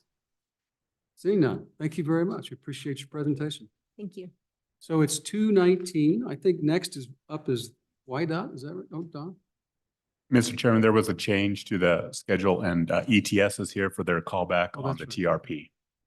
All right, let's take a short break and then we'll hit ETS.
Okay.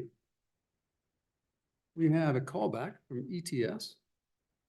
I'm trying to remember what it's for. Mr. Chairman, members of the committee, ETS has returned to discuss the process for TRPs by agency and broadly discuss opportunities for improvements of that or even different methodologies. I don't want to predetermine an outcome, but that was the general topic. Yes. So that's correct. And by the way, I think this is 5 years, 5 or 6.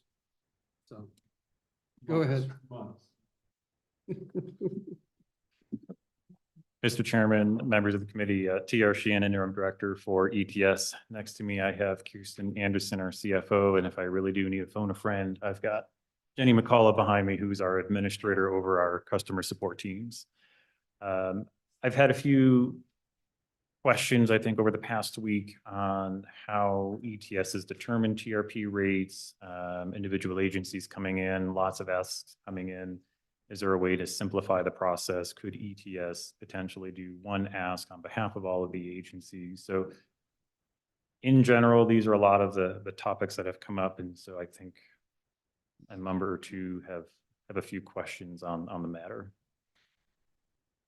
Well, and so go ahead and just in generalities, walk us through the 4-year concept. And I mean, I wonder if you do a tally on what that costs and what the total number of dollars you review in our, in the budget when you stack all these together. Sure, Mr. Chairman, in this budget session, there were 3,883 machines requested from all of the agencies.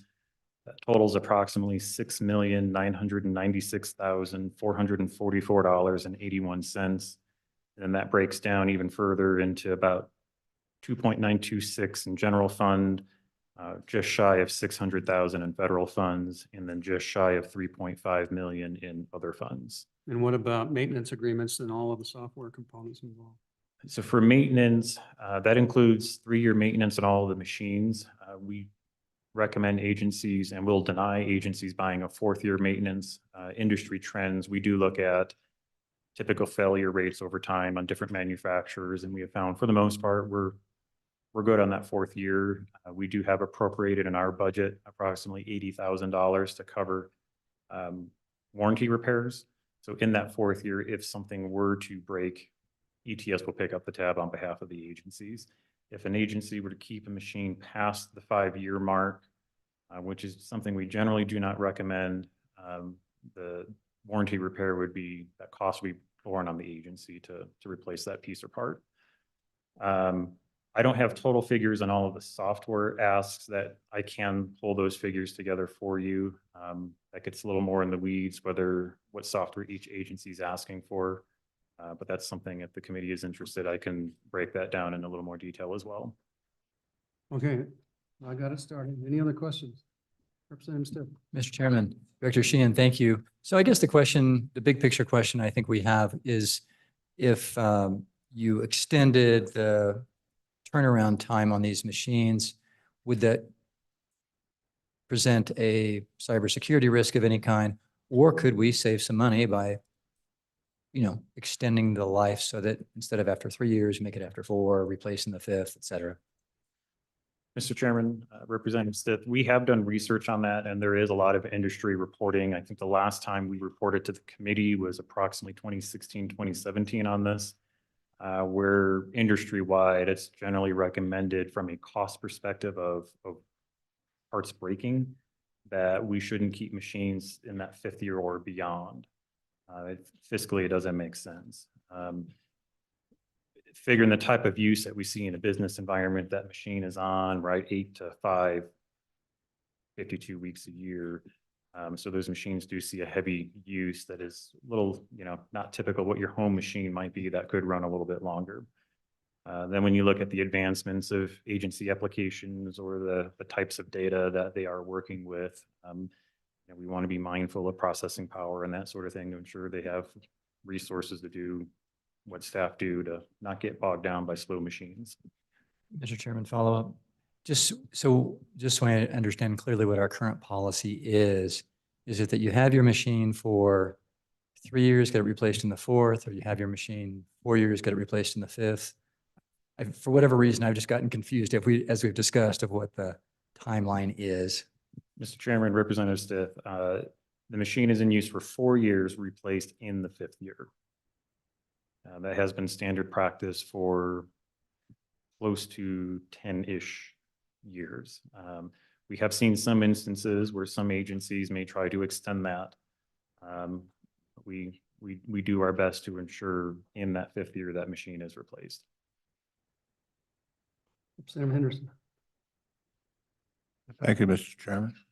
I have just a few questions. One is I know I can appreciate over the last years we've been consolidating. And I was aware early in my legislative service there were some issues related to licensing and whatnot.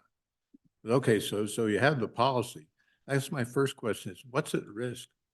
I mean, if the average cost of a laptop is $1,200, does the state of Wyoming face that much risk at $1,200? I don't think so. So if it's cybersecurity, for example, I believe you could have a new computer this morning, this afternoon get hacked, or maybe something happened to it. So we don't know when it happens. So I get the value of having a warranty. But other than those unexpected things like that with regard to a new one, if it's gone 40 years, what's the risk involved with $1,200? Mr. Chairman, Representative Henderson, I believe part of that risk is downtime. I think we often don't value the loss of workload and the inconvenience to the staff and the constituents who may have to face that burden if we keep machines past that lifetime and we see a higher failure rate. Then it also comes down to resources of my staff.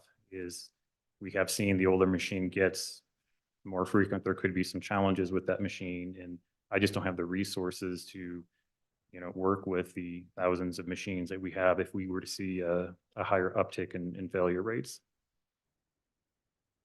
Go ahead. Thank you, Mr. Chairman. Fair enough. So what's our experience with regard to failure? How often are the warranties exercised relative to exposure and cost and time involved? Mr. Chairman, Representative Henderson, I'd have to do some follow-up with our ticketing system to get some more detailed metrics on that, but that's something I can give you. Follow up? Go ahead. Just one more real quick. So relative to warranties, if there are that many failures that we're really getting our value out of the money we're paying for warranties, well, okay. But how do we know we aren't just paying money just to feel good?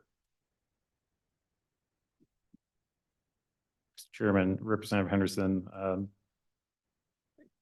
think it's just experience from our staff and historical trends that we feel that is the best practice to move forward to ensure efficient agency operations so that they have the equipment in a solid operating state. And to me, that is the value that we see. Sorry, Mr. Chairman, one more. Go ahead. Okay, so at these many agencies, I can't imagine the massive pressure of trying to get this all together in a cohesive way. So is it a push system or a pull system? In other words, do the agencies initiate the replacement or does the ETS? Mr. Chairman, Representative Henderson, it's a little bit of both. We do our best to advise the agencies on that replacement cycle. There are some agencies who are just as on top of it as we are and work through that. Again, there is the understanding that we maintain those machines for that full 4 years, and then replace in that 5th year. Representative Larson. Thank you.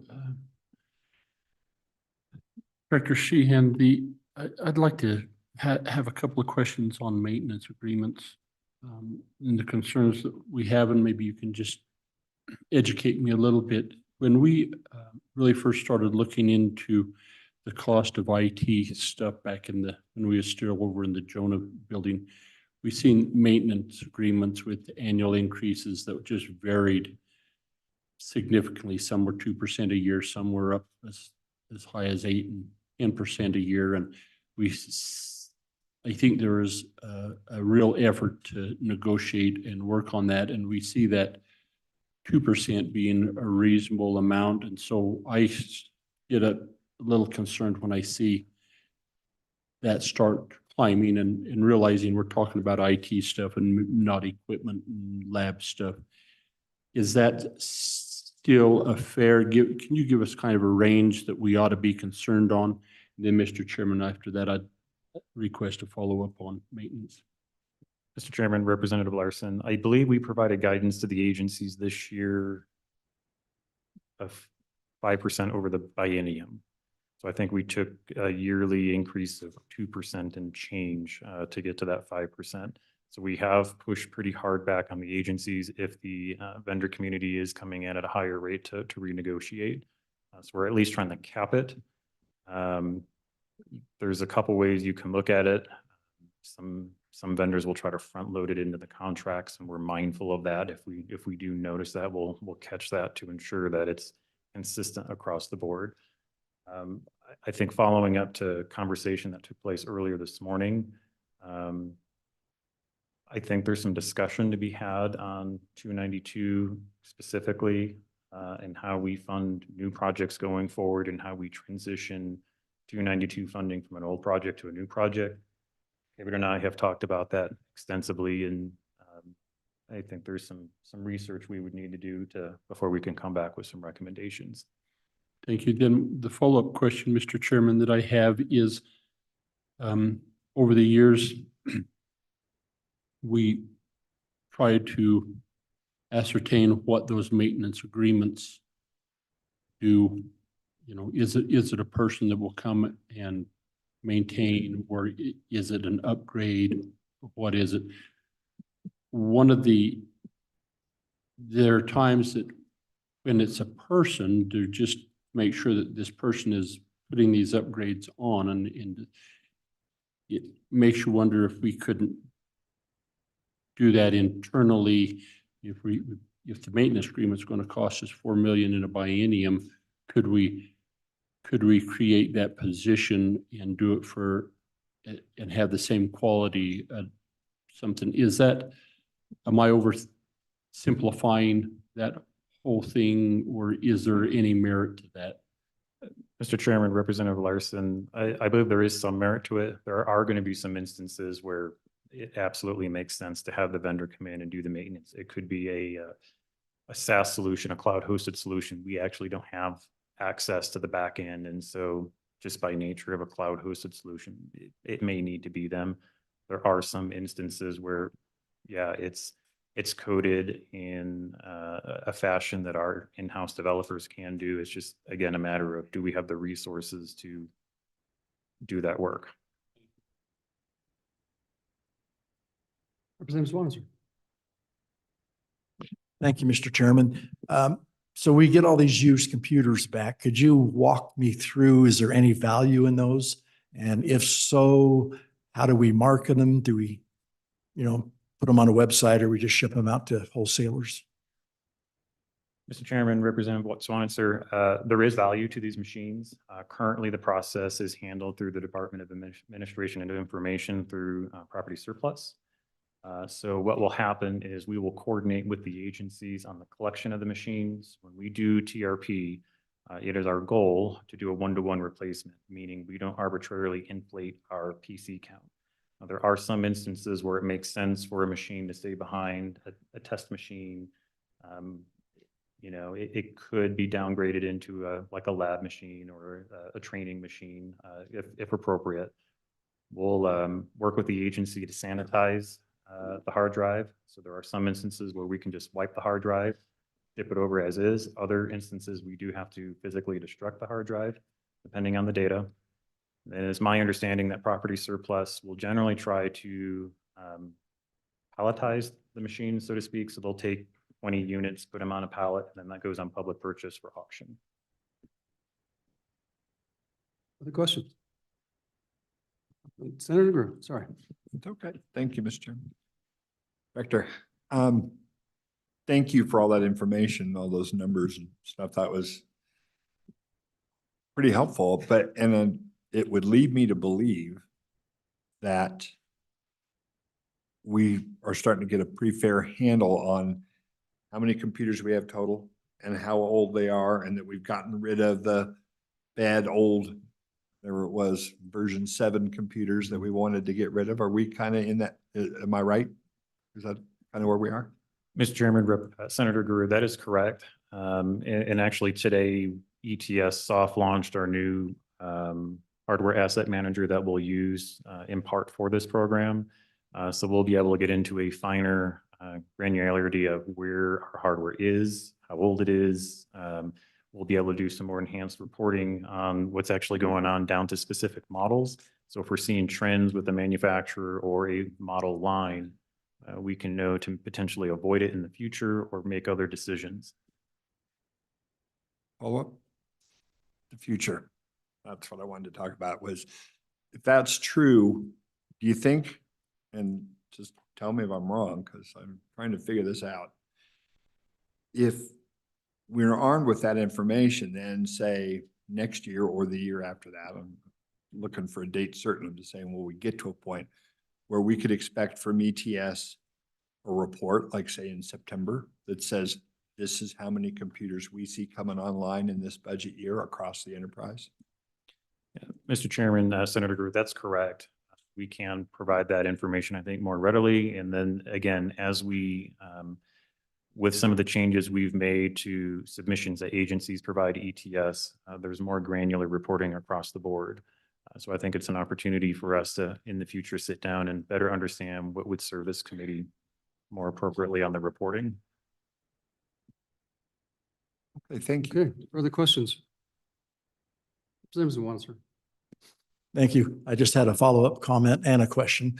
But with all those surplus computers, there may be a possibility for computers for children through different school districts. So, and I know that's not your department, but if we're putting them on a pallet and, you know, selling them for a couple $100 for a couple thousand of them, maybe there's an opportunity to see if we can't distribute some of those through school districts for needy kids. But my question is, Mr. Chairman, as you know, we go through all these agency books, and in every agency books, we have a TPR. Some of them are 2 or 3. And I know Representative Henderson asked you that some of the requests are initiated by you, but others are initiated by the agencies. But how difficult would it be for your agency to take control of the request for all the computers and give that to us in one report instead of us getting them through each agency individually? Mr. Chairman, Representative, I'll comment on your first comment. I actually think that is a great idea. I think there are some statute considerations that would need to take place to make that happen. It's my understanding that we can't just give something away, but there may be an avenue if so desired that we could open that up for that type of use. On your second part, I am in favor of working towards a single request for TRP. And Director Hibbert and I have had conversation where we have to take into account other fund, federal fund, how do we do the proper chargeback and that sort of thing. So I think if we took the time to think through a thoughtful program on how we could do that. And again, for the transparency piece, I know it's important for the committee to know what each agency is seeking and how much. That's something we can report on in coordination with the agencies. So you have that full visibility into what that program looks like. Mr. Chairman, nothing has a stronger motivation from the state budget department than get away from the manual process that we're working with TRP. It's inundating, it's hand delivered. We have examples where we don't hand deliver the compensation. There's millions of transactions. We can accomplish that. We could set it up something similar to, you know, the Capcom. We give you a document, you go through there, you make the decisions. The important thing is to keep the budget center straight so that we can capture the federal funds and the special revenue. We do that similar in the Capcom bill. We do that with the compensation. So I think there's an opportunity for us to work together to where we upload this, get you a document that you can look at, understand, make the approvals. It would be in the system by the agency. Have a conversation who's going to do the purchasing. I mean, there's multiple ways to do that. As simple as just coding a purchase order with all the agencies on it. I mean, those things we can overcome, but we are really excited about trying to get away from this manual process. And I think it's really become evident this year that there's a better way of doing this. Well, we look forward to that proposal. Go ahead.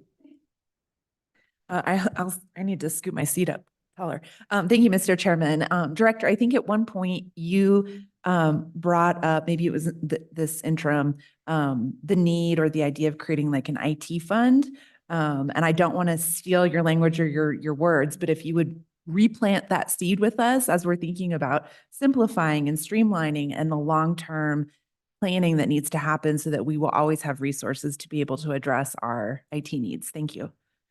Mr. Chairman, Representative Sherwood, if I could maybe inject a quick idea before that, and then I'll answer your question because it'll touch on something I believe Representative Larson said earlier today and related is I think finding a similar to what Director Hibbert said, like a Capcom major maintenance sort of thing, if we could find a way to move our IT budgeting, especially new projects, into a similar fashion again, so we're not advertising specific dollar amounts. I think that's a great idea. There's a few ways to look at that and would love to talk to the committee in the interim if that's of interest to go down that road on how we can try to drive down some of those costs. Tied into that would be an IT modernization fund and what are some concepts on how we could potentially fund that and fund it with reversions. One thought I had is similar to, I believe, what the state of Colorado uses is they take their 242, 292 equivalents, right? IT hardware, IT maintenance contracts. They also look in their, what would be our 901. If it's unspent money, if it's general fund, could we, instead of reverting all of that back to the general fund, create an IT fund and then use that as a starting pot for the following biennium? So that's just one concept that I'm aware of that I've heard positive feedback out of Colorado. There may be a Wyoming version of that, but I think that is a good starting point for us to consider. Mr. Chairman.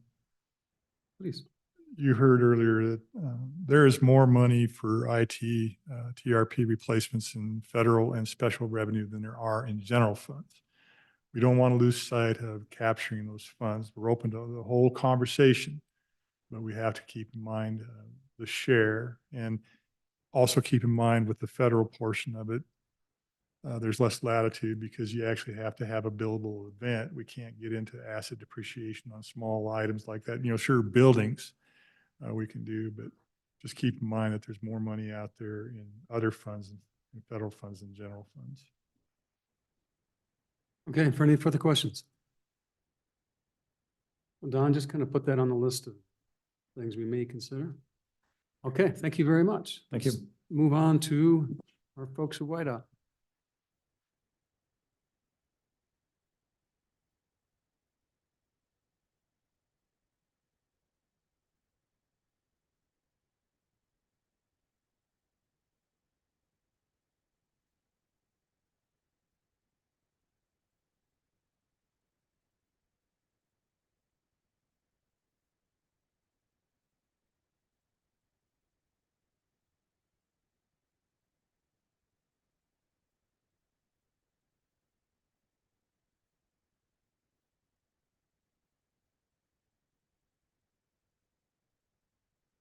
Welcome, Darren.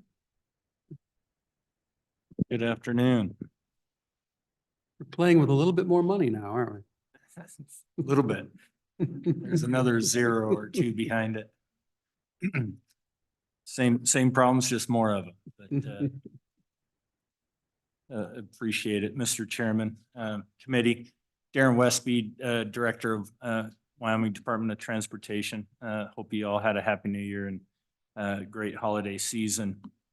Just real quick, if I could, introduction wise, I have my CFO Dennis Byrne here, my budget manager Rodney Fryer back behind, Chief Engineer Mark Gillette, Colonel Tim Cameron, Lieutenant Colonel Josh Walter, Major Carl Germain, Planning Manager Mark Wingate, our Chief Technical Officer Nate Smolinski.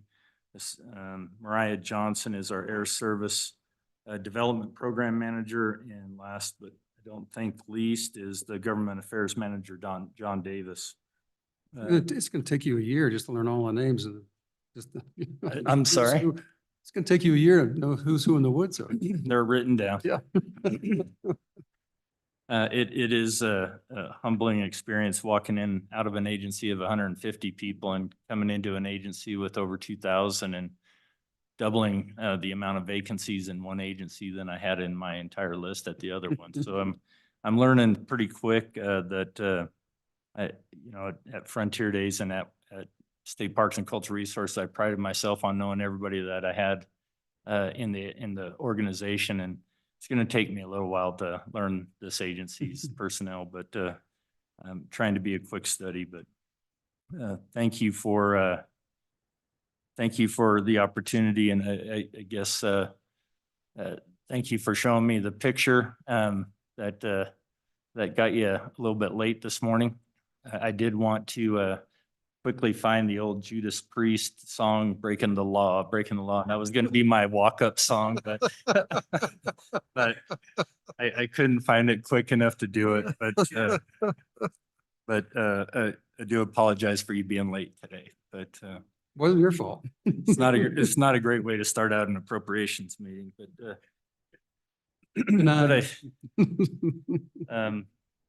Mr. Chairman and Committee, just really a high-level overview of the agency found on pages 5 through 8 of the budget. We have 8 divisions, which manages and supports nearly 7,700 miles of roads, nearly 2,000 miles of bridges, 40 airports and state air services, 60 transit projects, just under 500 facilities. Our guardians of the Cowboy State, the Highway Patrol, your friends, which also include the Executive Protection Detail, 14 ports, 27 dispatch and travel management center, 24/7 dispatch and travel management center, 89 public safety communication sites, a little over a 1.7 billion biennial budget, and 2,044 classified positions. So pretty significant agency that I'm trying to get my arms wrapped around. Page 9 talks a little bit about our challenges, and if I could, Mr. Chairman, utilize this opportunity, give a little latitude to my opening comments on my first 9 months on the gig, and just kind of what I did over the interim process. I started in March 27th of 23.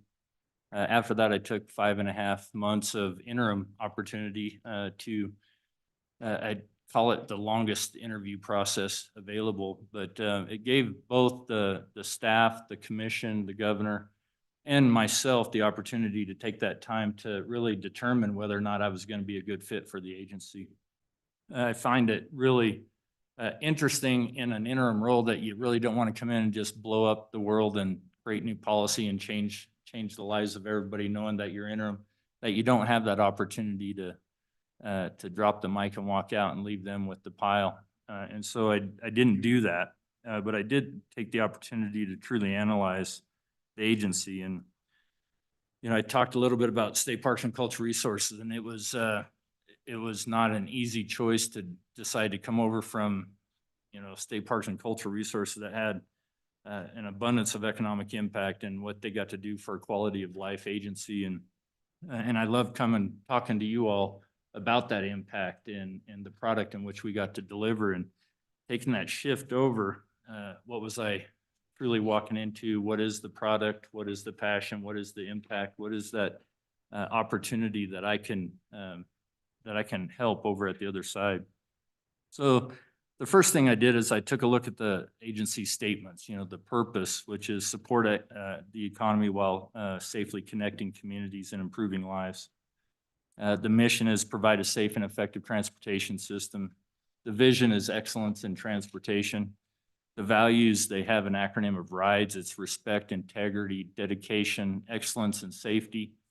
And principles they have that are listed there on page 10 is, ensure a vibrant and safe, competent workforce, acquire and responsibly manage resources, provide safe and reliable and effective transportation system, provide essential public safety services and effective communication system, create and enhance partnerships with transportation stakeholders, encourage and support innovation, and preserve our history and heritage. And so the second thing I did was to get out and try to meet as many of the team members that we have across the state and determine, how is our agency doing with these statements? Where are we finding ourselves on the mark?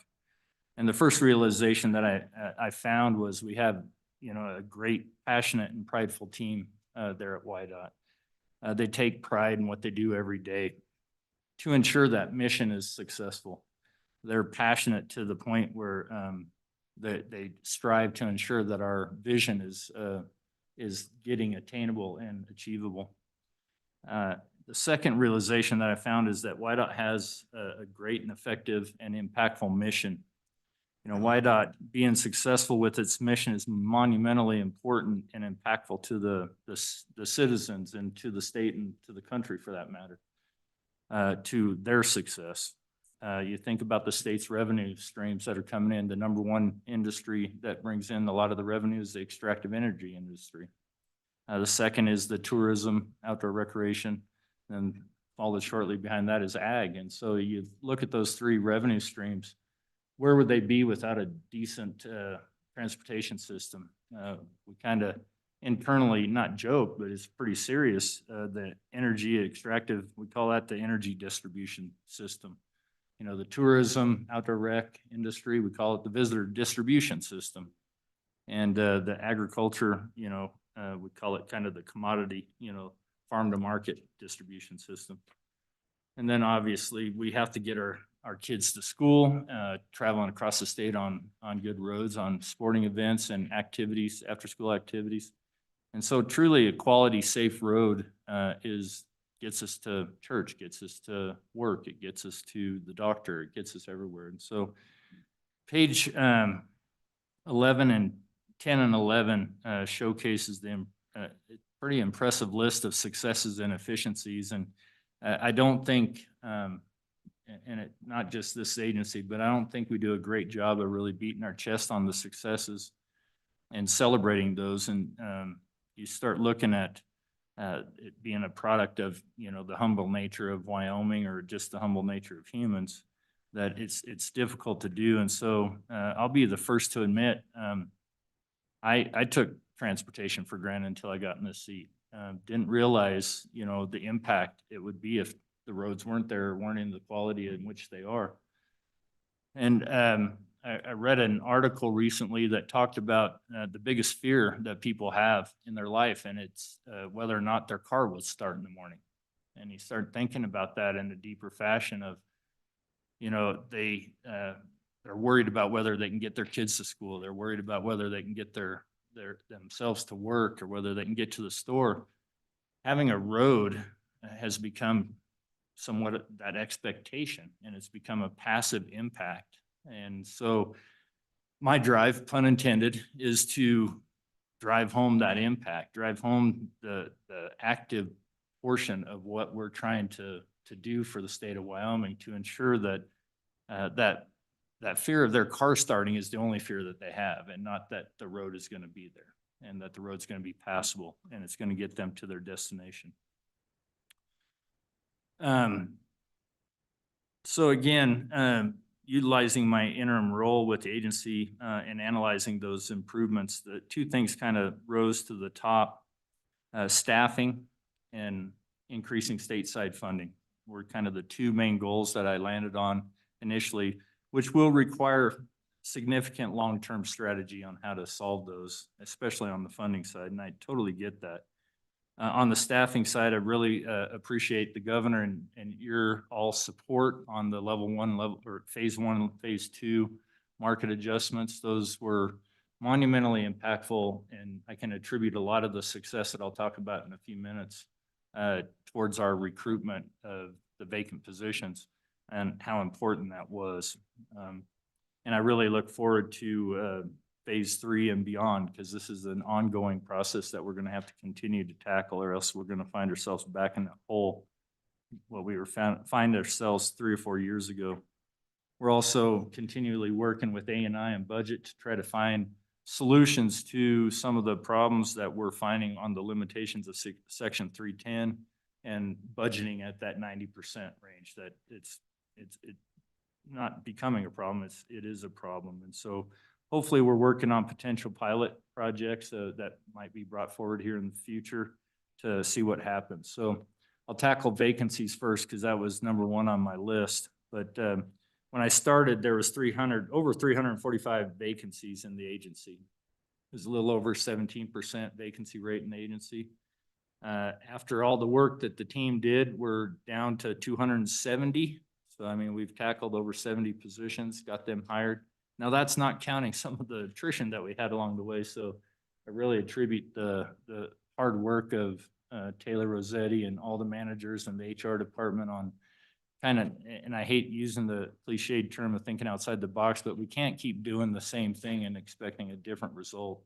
And so they really came up with some decent ideas, floated them by HRD and budget, and got the exception and approval to make that happen. And those numbers really start to ring true. You start looking at the road maintainers, or right now they're snowplow drivers, but in the summertime, they're road maintainers. We're 30 plus higher. Last year we were 70 down, so we're down to 30 now. So we tackled almost 40 new road maintainers in the last 2 or 3 months, getting prepared to battle the storm. We're seeing significant interest now in our dispatch, our highway patrol dispatch, and our travel management center call, where they kind of quarterback where everybody needs to be during a storm.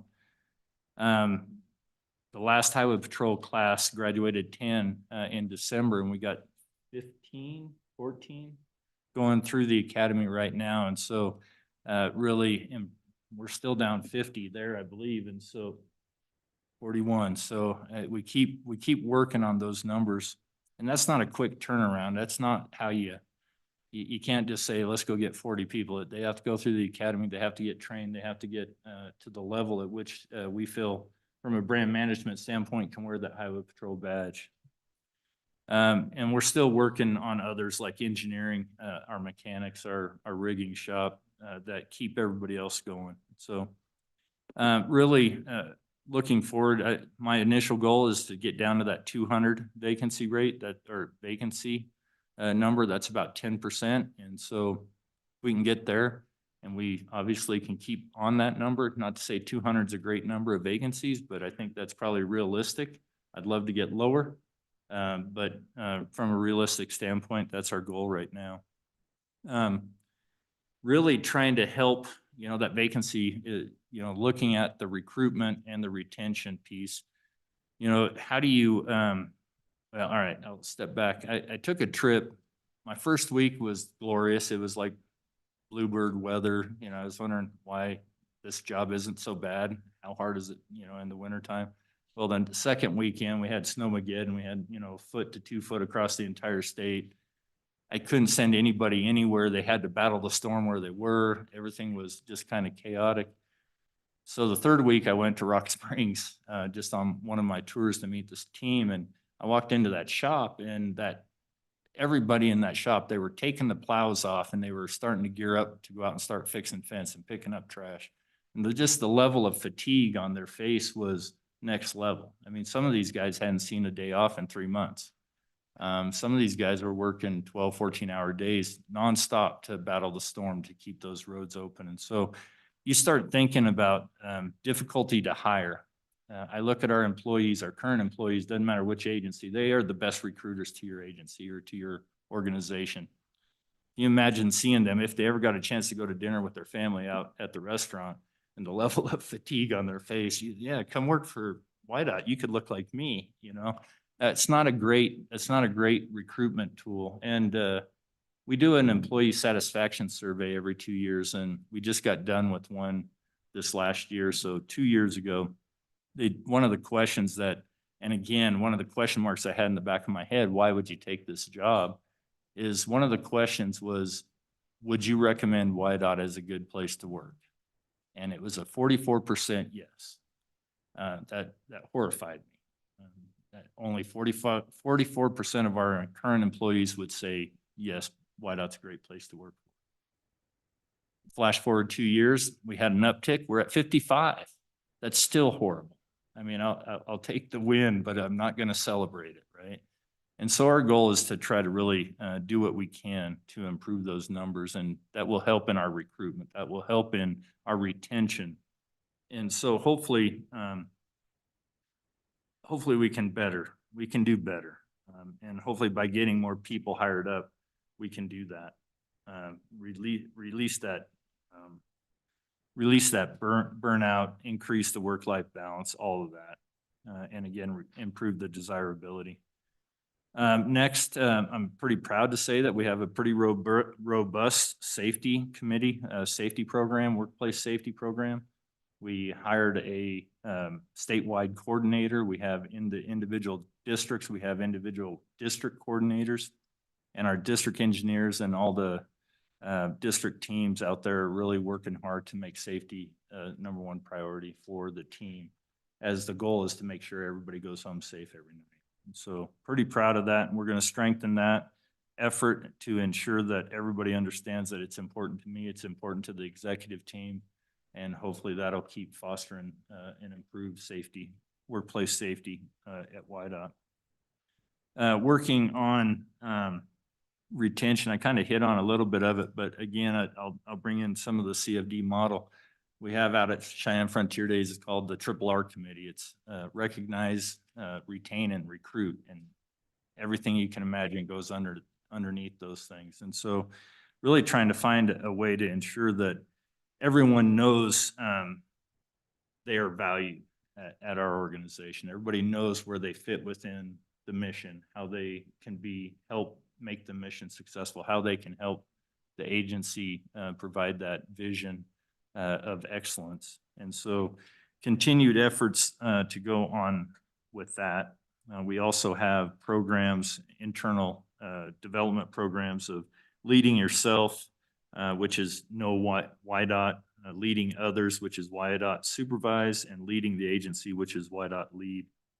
All of those hopefully can continue to develop our bench going forward to ensure that we have a long-term, long-standing opportunity for the agency to propel itself going forward.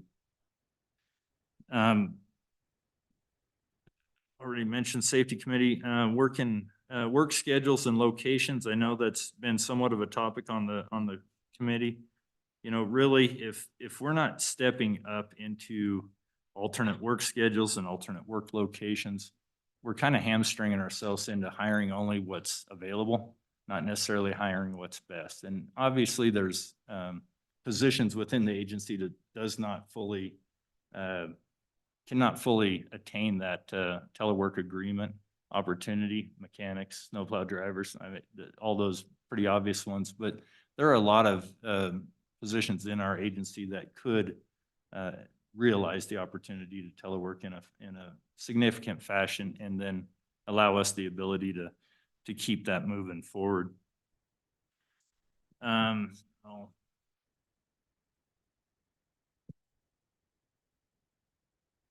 next, Mr.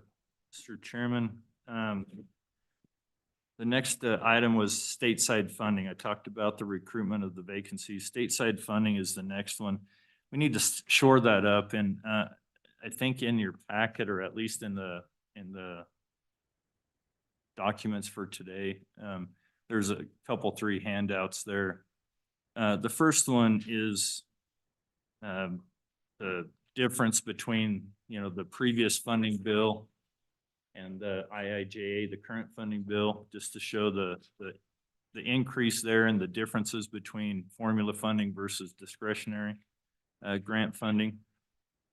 Just take a somewhat step back, just so I can, just to make sure everybody understands our stateside funding. We get fuel tax, we get federal mineral royalties, we get severance, we get registration, licenses, and fees, roughly around 392 million, roughly. Unfortunately, our stateside revenue's been pretty flat over the years. Our buying power has gone down tremendously, so that just starts to decrease our ability to put funding on the roads. On the road funding itself, there's there's another handout. It's kind of has the surrounding states, looks like this. It depicts what our funding ratios are, and currently for road funding, we're a little over 70% federal, just under 30% stateside. Obviously very significantly depending on the feds, and that's whether you like it or like the Fed involvement or don't like the Fed involvement, it's irrelevant at this point. It's there. If the Fed involvement decreases, whether it's by your choice, my choice, or the Fed's choice, we're in a deep hurt if we don't start thinking about long-term stabilization of our stateside funding. Because quite honestly, if you really look at the National Highway Trust Fund that funds the formula funds for every state, it is almost predominantly 100% gas tax funded. And we're all seeing gas taxes go down because of the efficiency of the vehicles are going up. The vehicle mile travels are going up too, but the efficiency is going down, which is a positive thing, but from a revenue side of the house, it's not. And so what the federal government's doing is taking federal general fund to shore up what they're losing in gas tax revenue or fuel tax revenue. How long are they willing to continue to just print money and throw that into the highway trust fund? And so we have to be, I'm not trying to put the dog whistle out there, but it definitely is a concern of mine, thinking long-term. If we don't start thinking now, we probably should have started thinking 10 years ago, but if we don't start thinking now on how we're going to stabilize ourselves, when and if that federal dollar starts to decrease, we're going to find ourselves in a world of trouble. Go ahead. Director Westby, is there any state that receives more federal funds, a percentage, based on percentage? Are you aware of any state that receives as much or a higher percentage of federal funds than Wyoming? Yeah, Mr. Chairman, Representative, let me get back and I'll double check on that. I know when I went to the national convention in Indianapolis a month ago, they were all very impressed with us in our percentage. So, Dennis, did you get the bird in your ear tell you what the number is? Yeah. But it definitely, I'll put that down as a note to, I can just try to get as many of the states as I can on a list. Mr. Chairman? Go ahead. Mr. Chairman, do we get more federal funds than other states because we have more federal highways? Or do we just do a better job of applying for federal funds? Mr. Chairman, Senator, I don't know that we're getting more federal funds in the formula. It just, that percentage is state funds. We're not providing the state funds at the level that other states are going. So the percentage is why that is looking that way. If you look at like Idaho, for instance, that is almost the mirror opposite of us. They provide a significant amount of stateside funding. And that gives them the flexibility. Stateside funding usually comes with a lot less strings, a lot less need to do a lot of other things that are required from the federal side. Not to say that those are bad, it can hamstring them. So when they get into a situation where they are in a sensitive, not culturally sensitive area, but in an area in which they want to move quicker or move to the level that they want to go, they just say, well, we're going to fund that project with state funding and use our federal funding on things that we have a little bit more time to work on. But so maybe one of the questions really is, they have a model and they fund that model, and we probably have less roads than almost any other state. And so somehow being at the bottom of that model, we have a base that is better for us just because we have less roads. I'm guessing that that's probably part of the equation, but so I think you have to look at it both ways. Because I can tell you that we have better roads in Wyoming than any state around us. And I drive a lot, and we really do, and which is phenomenal. But that's just my experience. Mr. Chairman, and we'll take that as a kudos, and I'll take that personally to send back to the crew. A lot of why you're seeing those roads the way they are is because the team stretches that dollar as far as they can and really work hard. But from a road perspective, we can also give you an example of how many miles of roads we have in comparison to the other states surrounding us. And I think he'd be shocked at that. We have quite a few roads. I'm thinking more of asphalt versus. Uh, Right. Go ahead. Director Westby, your comment really surprised me with in your Idaho scenario. Is that really true? If you had a federal highway and you elected to use solely state funds, that would eliminate you from the federal requirements that we generally see associated with, because that would be an anomaly with our other relationships on federal projects where there's a nexus, a federal nexus that then we're required to, doesn't matter where the funds come from. So just verify that, did I hear you accurately? Mr. Chairman, Representative, and I probably need to phone a friend on the assurance on this, but I think it would be more towards the difference between application of a interstate versus a state highway. And we can utilize the opportunity to be more nimble with stateside funding on a state highway than we could on a national highway system, correct? So there's a difference between national highway system roads versus federal roads versus state roads. And on the state roads, we would have that flexibility. Go ahead. So then help me, because I had always kind of been in, say, US Highway 287. Is that a state highway or federal highway? I'd have to phone a friend on that one. And so I'd always been under the pressure, it's under the US highway system, it's a federal highway, but I may be wrong, that's why I'm asking.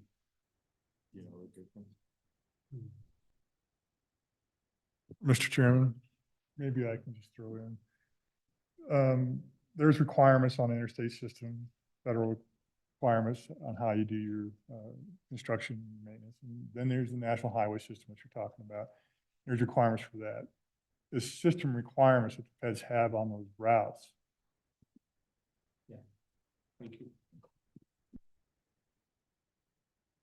Mr. Chairman, Representative, I'll get a better clarification and get that back to you, just to make sure that we close the loop on that. Thank you. Go ahead. The one thing, I guess, to your point, Senator, you talked about, are we more successful in getting more funding? We are successful in the discretionary grants that we apply for over and above our federal funds. Just recently, we did a ribbon cutting on the parking lots, the truck parking areas at Quealy Dome and Fort Steele. We just did a ribbon cutting on a wildlife up in the Big Piney area. We just got, those are both discretionary grants. Those are over and above federal formula funds. We just got awarded another wildlife crossing project from Kemmerer to I-80. We just got discretionary grant for more truck parking in Evanston, just I believe east of Evanston. And then we got discretionary funding for the I-80, I-25 design, the interchange for the design of that, which be prepared. This is a little foretelling that once that design's up, I'll be coming back and talking to you about what that match is going to look like once we get the federal grant to build that project. So all in all, many kudos on those discretionary grants. I mean, our team works really hard to develop the grant, but we need supporting agencies like the Game and Fish, Bob Budd over at the WWNRT, Diane, Director Schober at Tourism, obviously our partners with the Trucking Association and the Contractors Association, all those partners that we need to make that application robust to the level that we rise to the top when those applications are being reviewed. So looking on some of the rest of the budget document, looking state of our highways, you know, we talked a little bit, representatives talked about the miles of road. You know, our national average for people traveling is 10,000 miles a year. In Wyoming, we're at like $16,000 to $17,000 a year. So locally, our citizenry, they demand good roads because like you travel a lot, we all travel a lot, ensuring the roads are there. We've seen a slight decrease in the road condition. From 2019, it was at 33% of the pavement was in good condition. In 2021, that number dropped to 24%. of our roads were in good condition. So, and that's a standard at which they develop. And of course, a lot of that, I think I mentioned earlier, is a product of flat revenues and decreasing buying power. I'd like to go into the unfunded needs, but I think I've run long enough. But the agency did a study back in 2019 that indicated that our agency and what we're trying to produce is underfunded by $400 million a year. We all know that that number is a significant number. It kind of showcases, or at least shores up, my discussion earlier about the stateside funding and the needs and going back to the mission and trying to provide all that.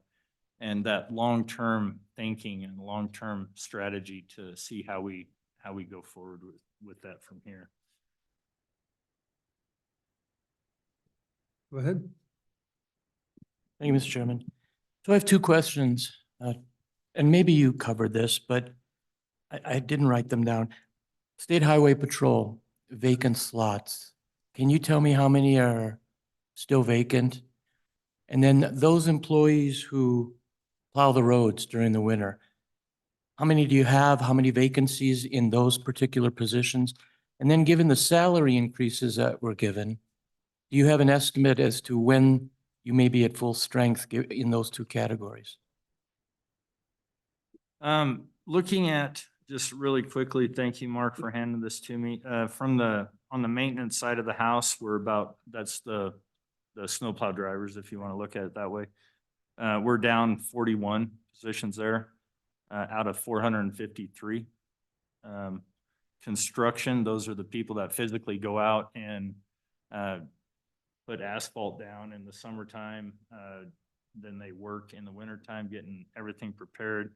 We're down 40 there. Mechanics were down 11. Engineers were down 25, is that correct? Okay. Designers.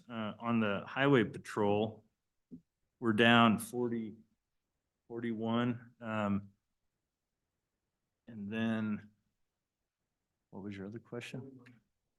41 out of 208. And then, Mr. Chairman, and then my other question was, given the salary increases that obviously are helping you, do you have an estimate of when you might be at full strength?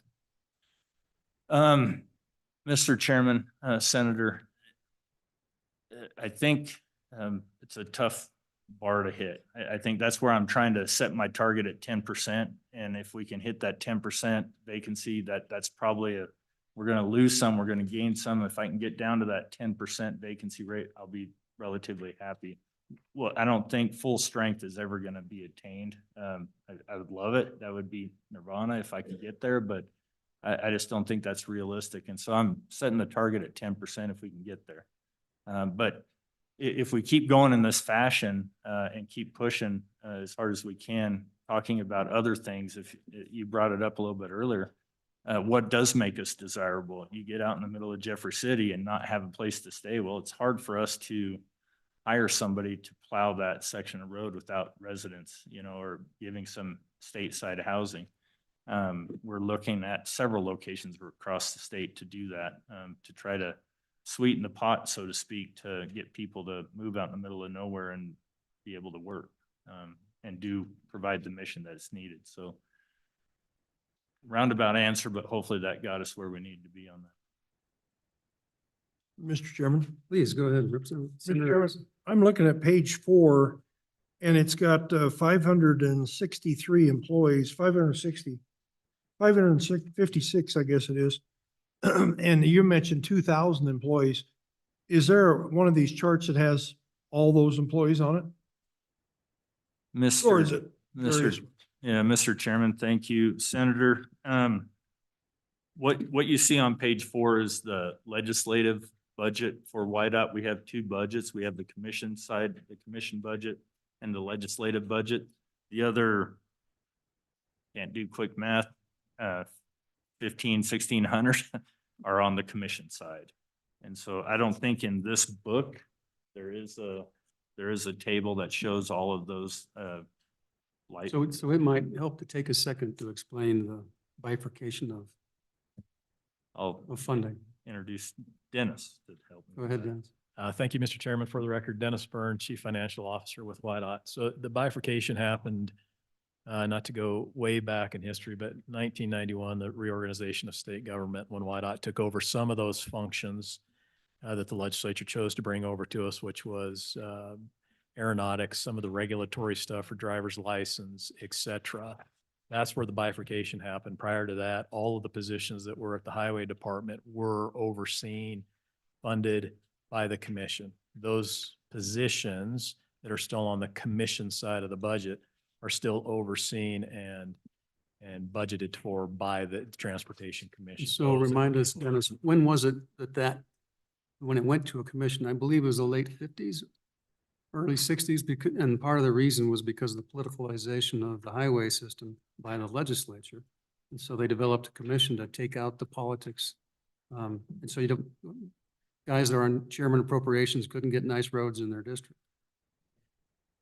Well said, Mr. Chairman. Mr. Chairman. Go ahead, Representative Mr. Stitt. Chairman, Director Westby, you mentioned that the buying power of the agency has gone down over time. And one of the features that I saw on your detail of revenue history are the federal mineral royalty share. The agency receives 30% of the first $200 million of federal mineral royalties. Apparently that number has been, that level of 200, the first 230% of the first 200 million has been static since perhaps 2003. It looks like, so would a potential solution be to try to allocate a piece of the FMRs above the secondary cap to make up, because you've lost just on FMRs, it looks like you've lost about $40 million of buying power over the last 2 decades. Would that be a solution, or would you be in favor of just increasing the 200 million initial first cap? Any thoughts on that? Mr. Chairman, Representative. Before you answer that, who are you going to take it from? I would love the state of this, the governor's approach. All of the above works for me, but that we've talked internally a lot about just raising the caps. That way you're not taking away from other than maybe the savings, the pots that go into the savings accounts that we have. But a lot of the discussions right now are being had about the solutions of what does the raising the cap of the severance tax and raising the cap of the FMRs, what does that look like? If you doubled the caps, that would be 60 million? 70. Roughly 70 million if you double the caps on both. And so it's 70 more million than I didn't have yesterday. And so, but what does that do in the bigger picture to the goldenrod or whatever? Those savings accounts are not being replenished either. So I totally get that, but you know, I talk about a lot of times is I don't know that we have the luxury of inaction right now. We're in the possibility of ensuring that we're safeguarding the future of our investment that we put trillions of dollars into over the course of the 50, 60 years of our highway system, significant system. And so I think, again, that inaction is going to lead us down a bad road, pun intended. But so I don't want to pick losers out of it, but it definitely is an option. The other options are the increasing our fees, our registrations. The Joint Transportation Highway Military Affairs Committee, they took a run at gas tax this interim session.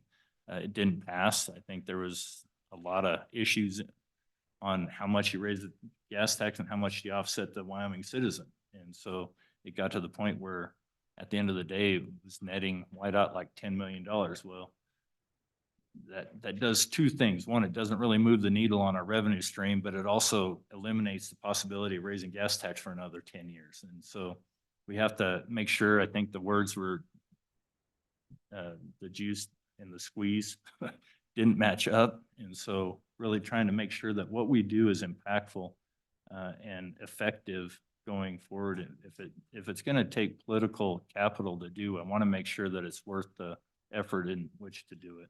So on that, what I might suggest is during this interim, that you come and talk to us about it, because this is the committee where that will have the most ability to actually move the needle on that.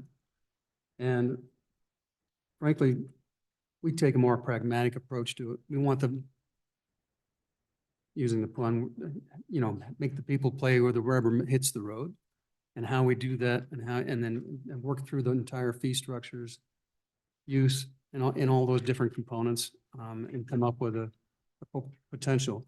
But, when I first got in the legislature, the gas tax had died 3 times or 4 times, and it took about 5 years before it to finally float.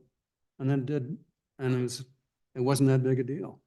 And when it happened, because the time was right. And I think, as you continue to educate, and we all continue to educate, then that we're getting closer to that time, and strike it when the fire's hot, so. Well, I appreciate that, Mr. Chairman, and that was going to be my last comment, was be prepared for an interim topic, and it might be a multi-committee interim topic from the education piece. I want to make sure that my home committee, the Joint Transportation Committee, as well as you guys, as well as maybe revenue as well. I want to make sure that everybody's aware of what we're trying to accomplish, and not anybody when it comes to, February of next year, so. Well, it's really no different than what we did when we had to cut funds. I mean, this committee was the driving force for it. And we were just kind of in a better situation to sell it and to get it done. And so this is probably, it's kind of a comparable situation, because it's painful. And then someone's got to step up and do it. And Mr. Co-Chair. Food for thought. Mr. Co-Chair. Thank you. Director, thank you. I do think it's prudent for you to hit all 3 committees. The issue affects every citizen of this state, and it's important that they understand what's happening and why. And so hitting 3 legislative committees, 1 your home committee, 2 revenue, and 3 this committee, I think is very prudent and something that must be done. And so that's going to require significant work on your part that doesn't probably feel like it's productive. Because as the good co-chairman said, it will likely take continued years of this effort to educate the public and to obtain the political will. With that, just a question on those historical conversations, if you know, recognizing you're new to the role, what has been the commercial trucking industry's response to this concern over need to raise the tax potentially for the safety, security, and reliability of the roads that they make their living on? Mr. Chairman, Madam Co-Chair, they're 100% supportive of everything we're trying to accomplish in regards to funding, because they truly understand and appreciate when the roads are neck down, it slows the trucking industry down. If the roads are bad, their maintenance goes up. It's very significant to them, and they're very supportive of coming to the table and arm in arm and making sure that everybody is aware of the significance of us being successful with our mission, for sure. And Mr. Chairman, if there are no other questions for me, can we? Chairman? Please, sir. Mr. Chairman, I know a few commercial truckers, and they are really supportive of plowing the roads more and hiring more plow drivers, because that's causing them commercial problems. Yeah. They actually can't travel a lot of days that they were in the past, and maybe the weather's getting worse or we're not plowing as much, but either way, they're willing to pay more to make sure the roads are plowed. So they're not oblivious to the need for more money, and they're willing to put some up, not all of it, of course, but some up to help with that. So thank you. Mr. Chairman, if there are no other questions or comments for me, I'll turn it over to Mr. Byrne to talk about our standard and exceptions. Okay. Go ahead, Dan. Good afternoon, Mr. Chairman and members of the committee. Just real quickly, Mr. Chairman, before I get started, if I could answer a question that Senator Anderson asked. Get a little more. You bet.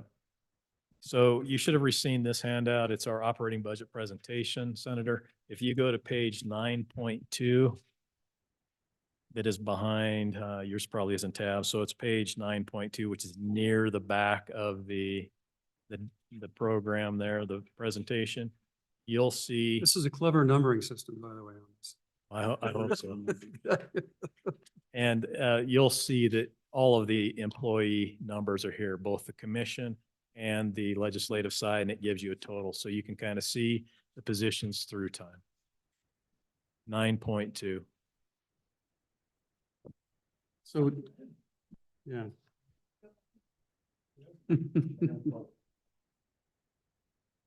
Yeah, mine's 9.1. If you go to the next page, there's a graphical representation of it. Okay, go ahead. Thank you, Mr. Chairman. I assume page by page. More or less, yeah. Okay. I mean, you'll notice if I move you along. Yes. Mr. Chairman, I think the director covered most everything up until about page 23. So if I can skip to page 23. That is our exception request priorities. These are the requests that we will be talking to you folks about today. Just a note for the committee, these are all budget authority requests only. We've already taken this to the Transportation Commission. They have agreed to pay for these things, assuming the legislature gives us the budget authority to pay with these things through highway funds. So this is all highway funded requests. We're just asking you folks for the budget authority. And so for those who don't know, there are probably some on this committee. Explain the difference. You know, this is a little bit like Game and Fish. You're a standalone agency that's not really fully reviewed by us, and your commission works your budget and goes through it with a fine-tooth comb. I mean, it's a lot of work. It's a lot of time. Just a quick, explain your budgetary process with that. Yeah, thank you, Mr. Chairman. So to answer that question, we have a budget subcommittee with the Transportation Commission that we meet with regularly to talk about budgetary issues, either whether they be exception requests or the building of a new commission budget from one year to the next. They work with us routinely to develop the budget, and then we bring that to the Transportation Commission. By statute, the Transportation Commission has the authority over all of those budgets at the Department of Transportation, minus the ones that we're talking with you folks here today. So again, just to kind of reinforce what the director had mentioned earlier, we really have kind of a double budgeting process. All of that information, by the way, is in one place. It's in our budget presentation and it's in our operating budget. It can all be found in one spot. But as far as who has the authority to approve, Commission has the authority to approve the vast majority of the Department of Transportation's budget. They provide both the authority and the funding for it and the appropriation. And then you folks provide the authority for the things that you'll find in the budget document that's in front of you today. Okay, please proceed. Thank you, Mr. Chairman. Page 27 is the division budget request and summary table for Division 0100, which is administration. This includes 0101, Administration Director's Office, 0102, Legal Services, 0103, Internal Review, and 0104, Public Affairs. Mr. Chairman? Representative Stitt. Mr. Chairman, sorry to back up, but on page 4 of the budget book, I had a question on your series 100. In column 2 is the base budget of 103 million and the standard budget of 111. The difference representing essentially the pay increases that the legislature authorized. So here's my question. When you compare that, it's about a 7.6% cost increase in the Series 100. And what surprised me about that is that's less than the agency enterprise average of 11%. So I don't know if you have any thoughts on that, because I know one of the purposes of granting when we approved the compensation pay increases in the last 2 years was we wanted to take care of snowplow drivers, we wanted to take care of highway patrol. That was kind of one of the impetus of it. And so there are a lot of reasons why it might be less than the average across the enterprise, but if you have an explanation of that and to give us a sense for what kind of pay increases, for example, highway patrol did get, that would be useful to me. Go ahead. Mr. Chairman and Representative Stitt, just if I can get clarification on your question, are you talking Division 100 or are you talking Object Series 100? Mr. Chairman, so it's Object Series 100. So on page 4, about a third of the way down the page, Personnel 100. So the base budget was 103 million and change, and then the standard budget is 111 million and change. And it's my understanding the difference between the two represents the compensation increases that were authorized, is what it should represent, which is about 7.5%. I just thought it would be higher. That's what I'm saying. Mr. Chairman, Mr. Chairman, just in general, I think I can answer your question. Your concern really is, over time, how are the troopers doing it with regard to the pay raises? How are the maintenance folks doing with regard to the pay raises? So the information that I have here is, and I'm going to average this a little bit if that's okay with you, but the 2-year percent, so the two raises combined for the troopers overall, we're seeing roughly a 23% increase for the troopers. And then for the maintenance folks, you give me just a second here. I think I'll find it. Okay, so for the maintenance folks, it's looking like over the same 2-year time frame, we're looking about an average of 18%. So I think though both of those raises have significantly helped our efforts in terms of recruiting and retaining. So Thank you very much. I'm tempted to take an informal poll and say who got a 23% raise in 2 years, but I don't want to put you on the spot. Yeah. it was the colonel and only the colonel. And that's not true. Mr. Chairman, just one slight follow-up. Those percentages, the 18 and the 23%, is that represents the total cost to the agency or is of those increases, or is that what the employees saw on their paycheck, recognizing there's a 40% labor burden that the agency incurs? Mr. Chairman, that would represent what the employee saw on their check. And it did vary depending on whether it was a Trooper 1 or a Trooper 2, et cetera. Again, I'm just giving you kind of round averages based on the time. Yeah, I wanted to follow up on that. So what happened with Trooper 1, Trooper 2, Trooper 3?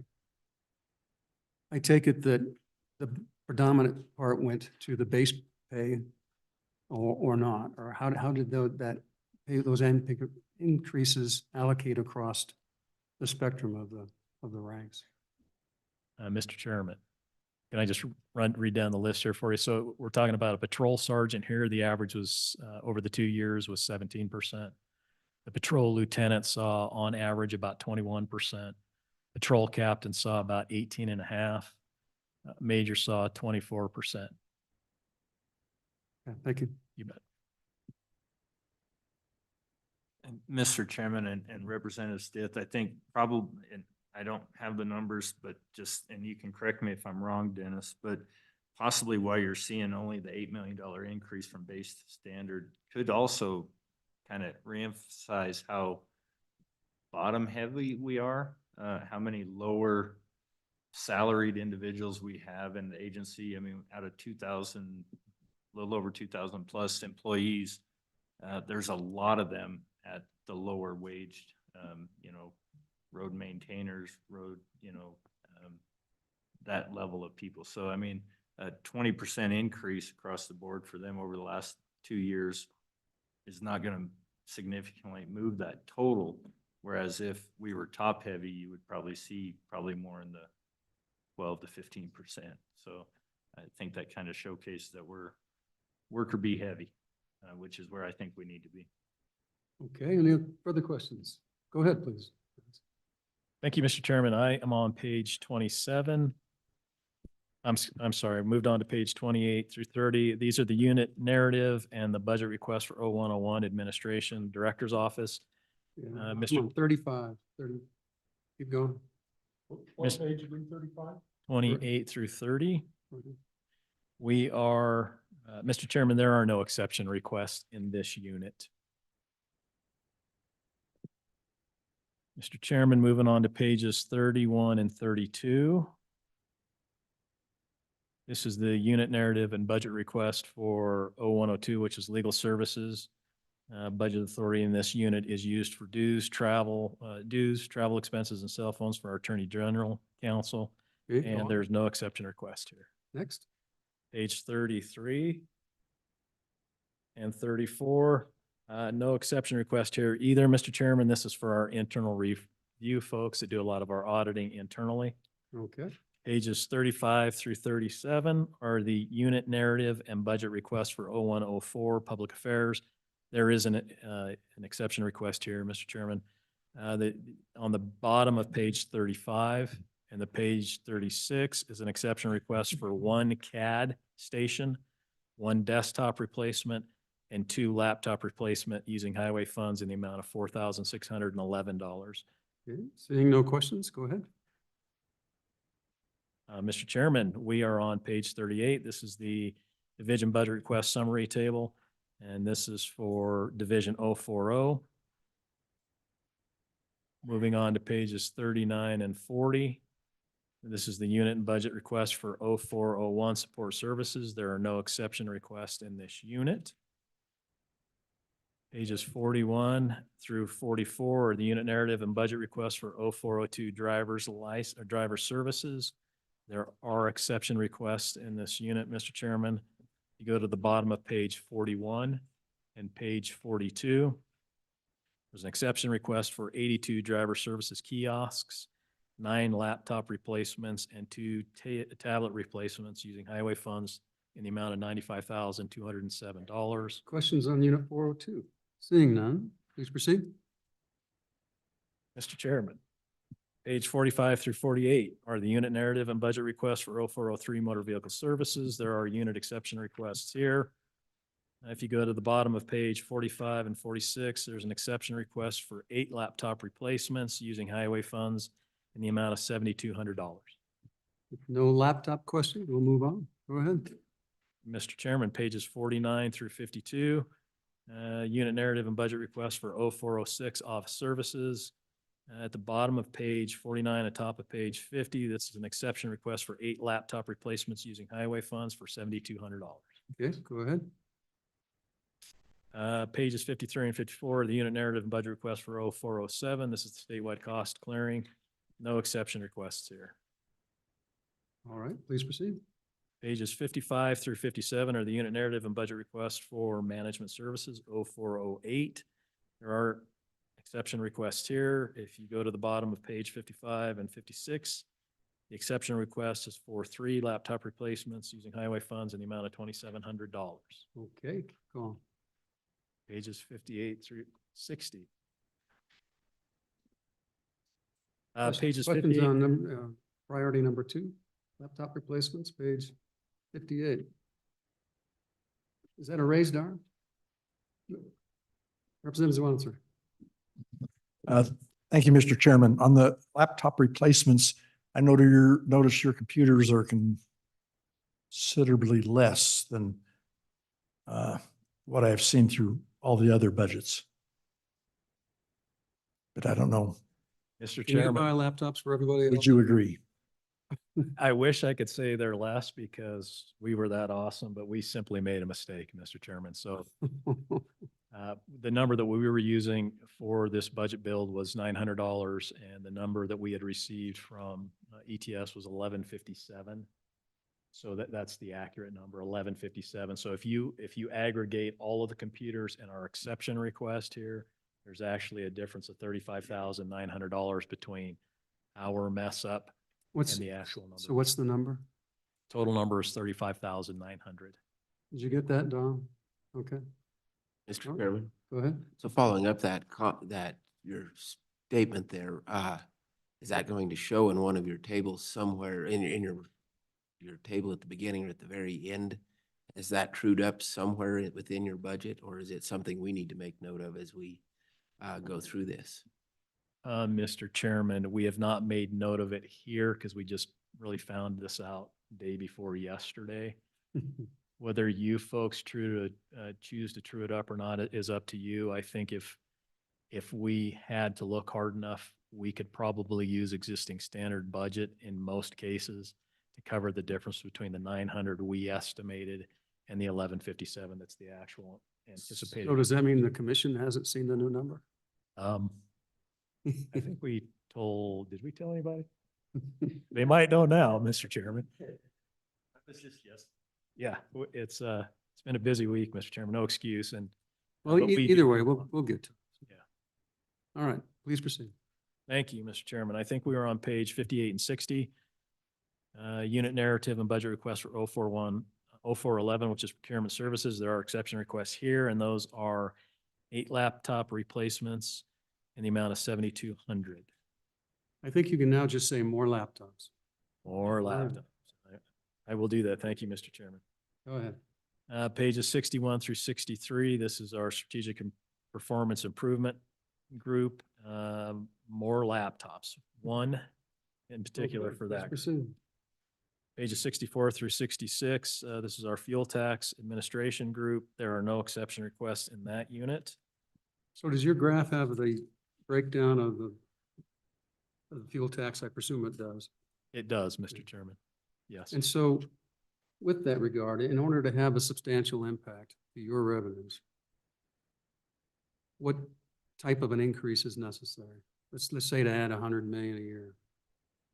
Mr. Chairman, for YDOT, every penny that is increased in fuel tax for both diesel and gasoline gets us about $4.5 million. So $100 million, you're talking about 22 cents-ish.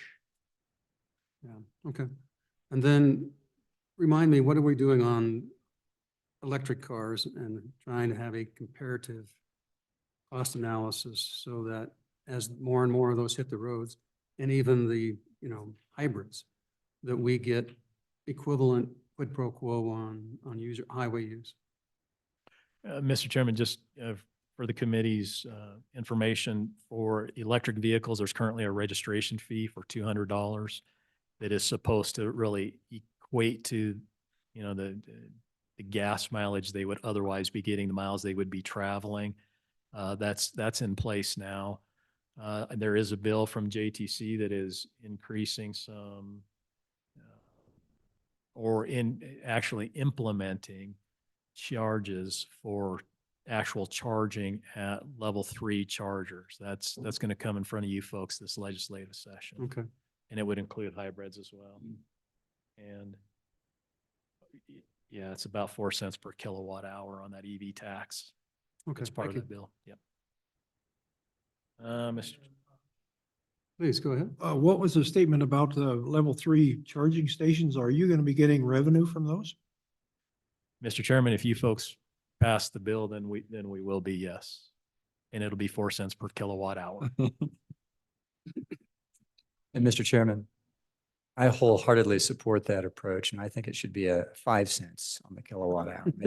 I think those electric vehicle owners should pay for their crimes. That's the only Tesla driver in the room. Okay, please proceed. Thank you. Mr. Chairman, we are now to page 68 through 79. Not all of these are going to be more computers. So Okay. page, at the Next. at the bottom of page 68. One second. Right. Question? Representative Larson.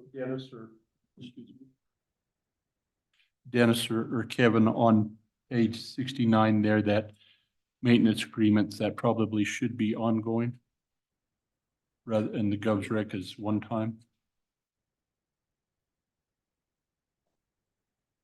Mr. Chairman, that would be the assumption on 292, that it would be an ongoing cost. The agency may have an explanation for the one time, but under normal circumstances, we would consider that ongoing.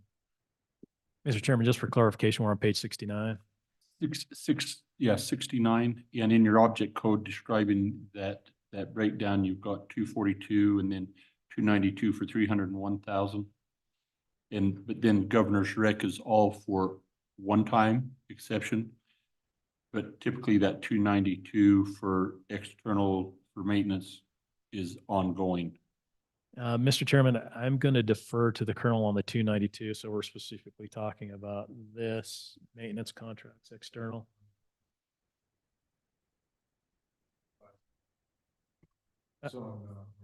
Or mobile data. Please introduce yourself first. We're glad to have you too. Yeah. Oh, Mr. Chair, committee members, Colonel Tim Cameron, I'm the administrator of the Wyoming Highway Patrol. I lead a wonderful group of guardians of the Cowboy State. And I have with me Lieutenant Colonel Josh Walther and Major Carl Germain, who are our subject matter experts. And I will call on Major Jermaine on this question on these computers and peripherals. Mr. Chairman, I have an answer. Yeah, Thank I you think for Dennis- finding Sure, some sure. time. Yeah, Go ahead. appreciate that. So, Mr. Chairman, the 292 for this particular request is just one time, and it is for these computers. For the 5-year For the service. 5 years for those Okay, computers. very good. That clarifies it. And Colonel, let me just, if I may, we was here a couple weeks ago when your new class came through. It was so invigorating to meet them, kids from Kansas and Michigan and their families excited to be a member of Wyoming Highway Patrol. Just job well done. And it was, and new families coming to our state that, and great, you know, what better people would you want to have? So job well done. Mr. Chair, Representative Larson, thank you. It's our pinning or graduation ceremonies is a wonderful time for them to celebrate a major accomplishment in their life, especially when they come from 2,000 miles away, some of them in that class that they did. And we're more than happy to have them. Thank you. Okay. Mr. Chairman, we are on page 70, and these are just more laptops. This is to replace some of the laptops for office personnel within the patrol. Any questions? Seeing none, please proceed. Page 71 is an exception request to fund the Wyoming Highway Patrol dispatch phone system maintenance totaling $614,324. Mr. Chairman, the patrol is upgrading to a new dispatch center phone system, and the new system will be cloud-based, allowing for a number of things, including some backup. It's going to be redundancy. Folks will be able to access it from wherever they telework if the need occurs. So, Mr. Chairman, that is the basis of this request, and it's priority number 3. Any questions? Please proceed. Pages 72 and 73. Sure, go ahead. So when you put that out, that RFP out, how many responses did you have? Mr. Chair, Representative Larson, I'll ask Major Jermaine to expound on that. Thank you. Have a seat.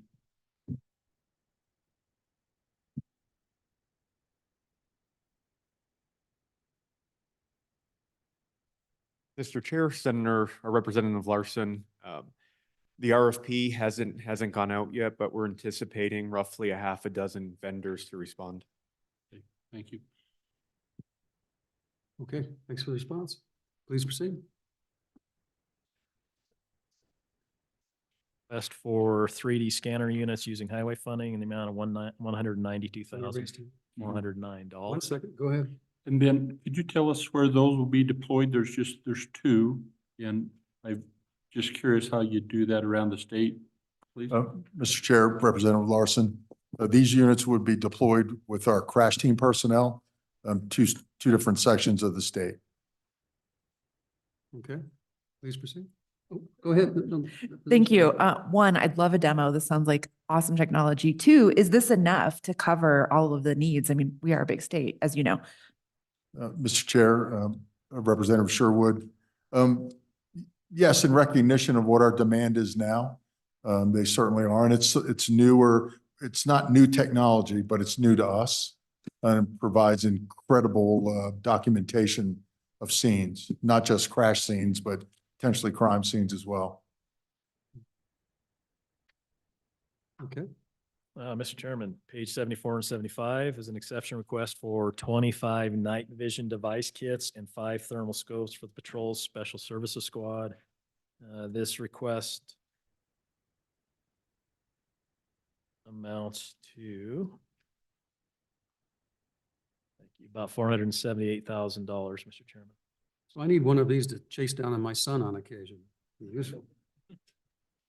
We may be able to work something out, Mr. Chairman. Mr. Chairman, moving on to page 76, is an exception request to replace 104 of the existing ballistic helmets for the patrol. Just basic kit for the patrol in the amount of about $123,025. Questions? Please proceed. Mr. Chairman, just a note there, this is for half of them, and so probably come back in the next biennium to replace the other half so that we can get on kind of a 4-year replacement cycle. Half in the first biennium, half in the second.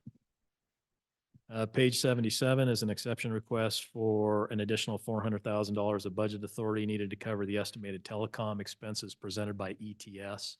So this number comes directly from ETS for those expenditures. Representative Larson. As I read the explanation, Dennis, it sounded like we somehow missed the mark on the amount needed or required. Did I understand it right? And if that is the case, just an explanation of how so? Yeah, thank you, Mr. Chairman. I really think it's a matter of expanded capabilities. Oh, So now these have both the Verizon and the AT&T capability. And so it's increasing the cost because we had some dead spaces across the state that needed both, the ability for both SIM cards. So it really is just an expansion of need, an increase in cost. Pages 80 and 81 are the unit narrative and budget request for 0503 radioactive waste. There are no exception requests in that unit. Pages 82 through 85 are the unit narrative and budget requests for 0504 ports of entry. There are exception requests here. And if you go to bottom of page 82 and 83, we're talking laptops again, 15 laptops in the amount of $13,500. Okay, please proceed. Mr. Chairman, page 86 is the division budget request summary table for Division 600. No exception request in this particular unit. Pages 87 and 88 are the unit narrative and budget request for 0601, which is the SALEX. It's the law enforcement dispatch for agencies, for the 5 agencies that I think listed in the narrative. No exception request in this unit either. Go to pages 89 and 90, the unit narrative and budget request for 0603 WildLink Phase 2, which is the physical WildLink system. There are exception requests here. Page 89 shows the standard budget request with the governor's recommended approval. And the governor's recommended approval includes a reduction of the $4.1 million of S4 local government CapCon revenue that was being provided to WYDOT on behalf of the locals to pay for their use of the WildLink system. As you folks will recall, the legislature was generous in providing us general fund appropriations during the last session to cover those costs. So those we're pulling out the S4 and those will be replaced by the general fund dollars. Okay. Mr. Chairman, page 91 is the division budget request summary table. Page 92 and 93 are the unit narrative and budget requests for 0701. Yes, sir. Can we go back to that WildLink and so that 4.1 is to cover the local share? Am I still understanding that correctly? Is that what we're doing with that? Mr. Chairman, can you repeat the question, please? And I apologize, I'll get closer. You noted the footnote last year, which was to cover the locals' cost of the use of WildLink. And so is that what the 4.1 is going to be used for as well? The 8.6 in general funds that is Well, replacing the the 8.6, 4.1. but what's the 4.1? Is that just your overall? That was really the MRG funding that was provided to WYDOT on behalf of the locals to pay for their share. That was a standard budget issue.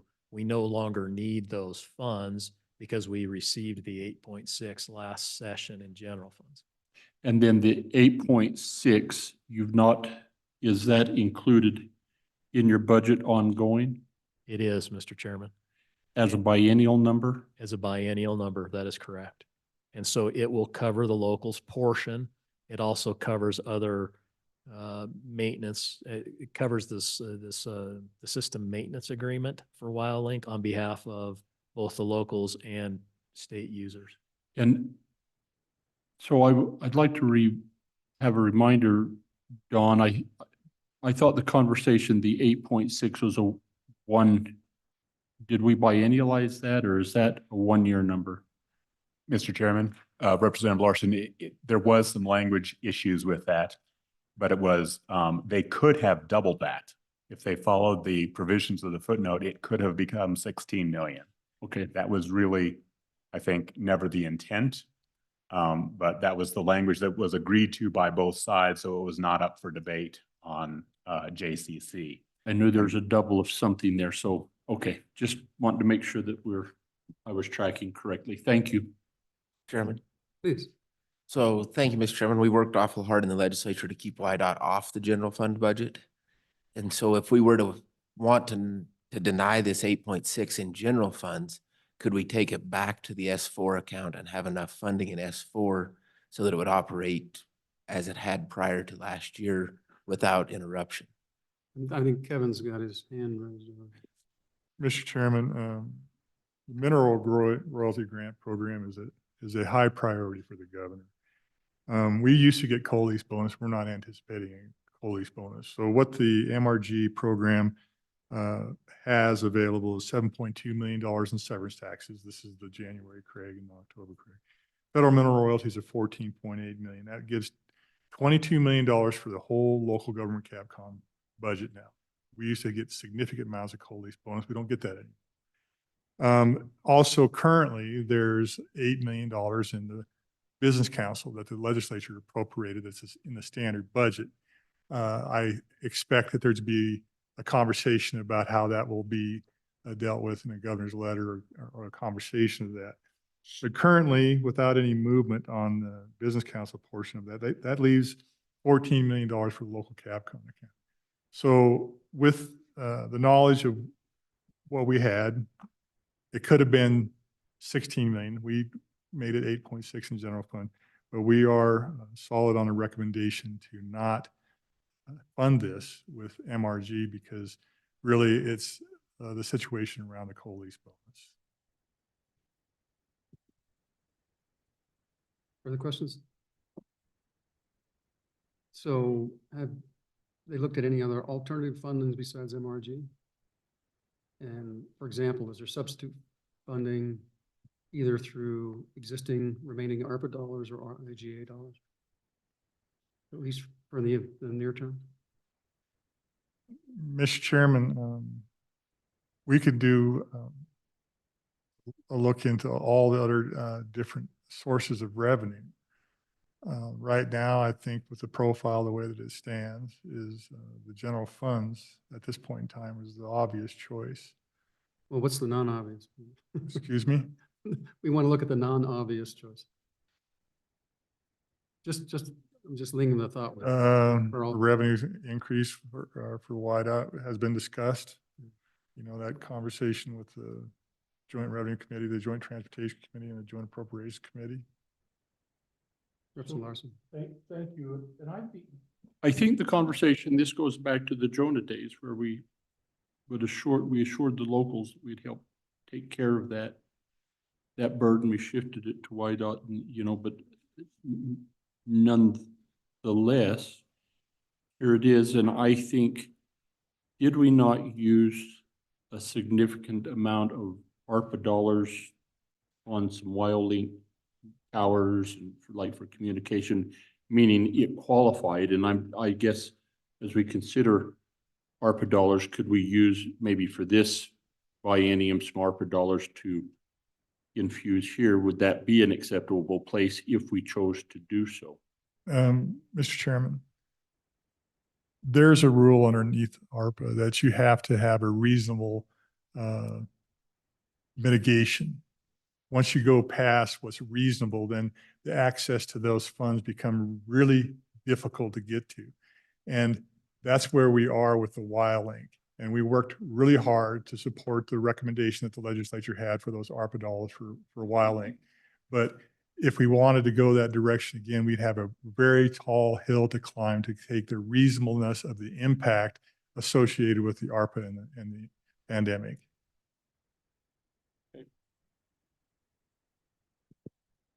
Please, Senator.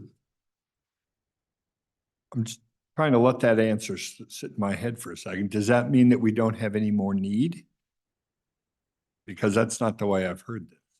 Mr. Chairman, I'll use different terminology. Under the ARPA guidelines, it's clear that you can't spend $1 million on a $5 problem. So when we work the issue with ARPA, we are at the point where any more money for WildLink would be a very difficult task to get approved and to be reasonable. Mr. Chairman, Go ahead. I apologize. I've just never heard that comment with regard to WildLink before in my life. So I just. You wanted to certainly make haven't sure I heard it from me. Yeah.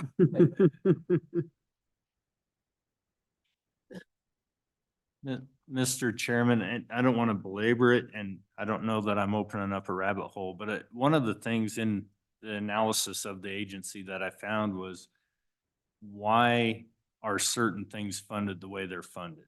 And one of which is what I would call a statewide enterprise. I mean, there's cities, counties, towns, state agencies using the system. It's not a YDOT system, albeit it's in our agency. It's truly not necessarily, it's a statewide used system, and which is why I think I wasn't here, but I think the battle at which to get it off of the YDOT highway funds and get it into an enterprise funded solution, whether it be general fund or however the funding is I believe that was the argument made at the time to get that one piece, the only piece that's generally funded in our budget. And it made sense to me that there's probably a handful of other programs within our agency that's probably not necessarily highway funded or highway designated programs as well. And Director, just the reason that is so was because that was at the request and proposal of one of your predecessors who, when we were working in 2015, 2016, came to us with a proposal, and we found it this way, then they could take care of the local share for WildLink out of YDOT funds. And so we've just held YDOT to that. Thank you. Okay, please proceed. Thank you, Mr. Chairman. We are on to the bottom of page 92 and 93. This is an exception request in the aeronautics division for 9 laptops. Go ahead. Mr. Chairman, page 96 is just the division budget request summary table for operations. There are no exception requests here. Mr. Chairman, I can run down this, but there are no more exception requests left. So I'll defer to how you'd like. Anything, just go by unit, say any questions on you. Okay, so pages 97 and 98 are the unit narrative and budget request for 0901, which is the flight operations, the aircraft. Page 99 is the division budget request summary table for aeronautics. This is the airport improvement side of things. No requests there. Page 102 and 103 are the unit narrative and budget request for air service enhancement assistance. No exception requests here. And pages 104 and 105 are the unit narrative and budget request for air service enhancement admin. And there are no exception requests there. Okay. Any other questions? Mr. Chairman? Please. A comment and then a question. The comment is an agency I think you're well aware of, 024 State Parks, is looking to buy some new equipment in this budget. I recommended they visit with you folks at YDOT about the ability to procure it maybe at a better price than they would if they just went out and tried to do it from a retail basis. So please accept their call when they phone you. But then to my question, and you've probably heard this many times over now, you've been listening to our meetings, for at least your office personnel and whatnot, what is the telework policy, remote work policy that you have in place?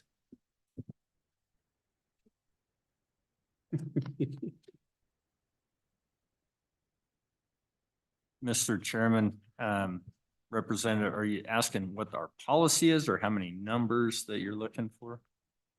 Yes. Yes. Generally speaking, mainly the policy, but if you want to share numbers, that's great as well, at least from a percentage basis. I think from a, Mr. Chairman, Representative, our policy is as many people as I can get on a telework agreement, I'd like to get on a telework agreement. The reason for that is when we have a potential snow day and we see one coming, we'll ask them to take their laptops home and we can still have a productive work out of that snow day. It may not then it becomes a retention issue. But realistically, they want to work as well, and if they're stuck at home, they can't do much anyway. But hopefully, the amount of people that we can get with telework agreements just helps our function of our agency, if it makes sense. Obviously, like I said before, if it's a mechanic, if it's a snowplow driver, if it's a road maintainer, it doesn't make a whole lot of sense. But from an office perspective, what we can, and what we've also found is no different than at the other agency. If I shoehorn everybody has to live in Cheyenne to work here, I've just narrowed my pool in which I can hire. And so if I broaden that opportunity out to hire the best candidate wherever they are, in hopes that we can ensure that our product and our level of productivity is at the level that we need it to be, then it makes sense from a business perspective. And so that, I guess, is our policy. I don't know if it's policy, it's the directive that we've been trying to hand down. From a numbers perspective, what I would call full-time telework, we have 42 full-time telework agreements out there. Intermittent, we have 224, and part-time, we have 100.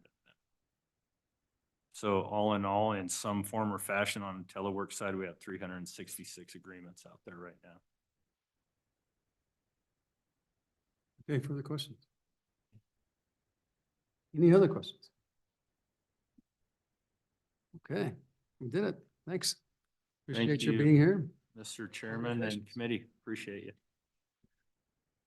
Thank you. Is this me or you? That's you.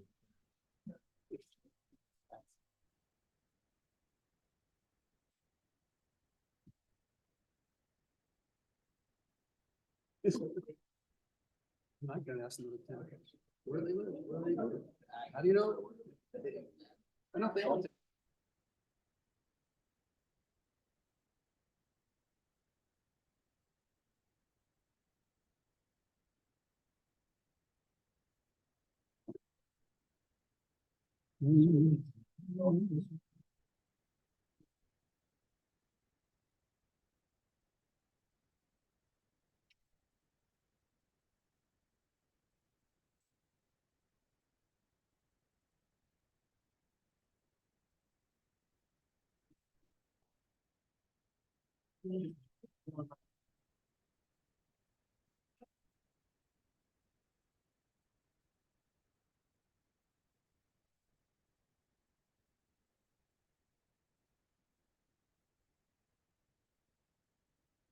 I got time. What do we do with this?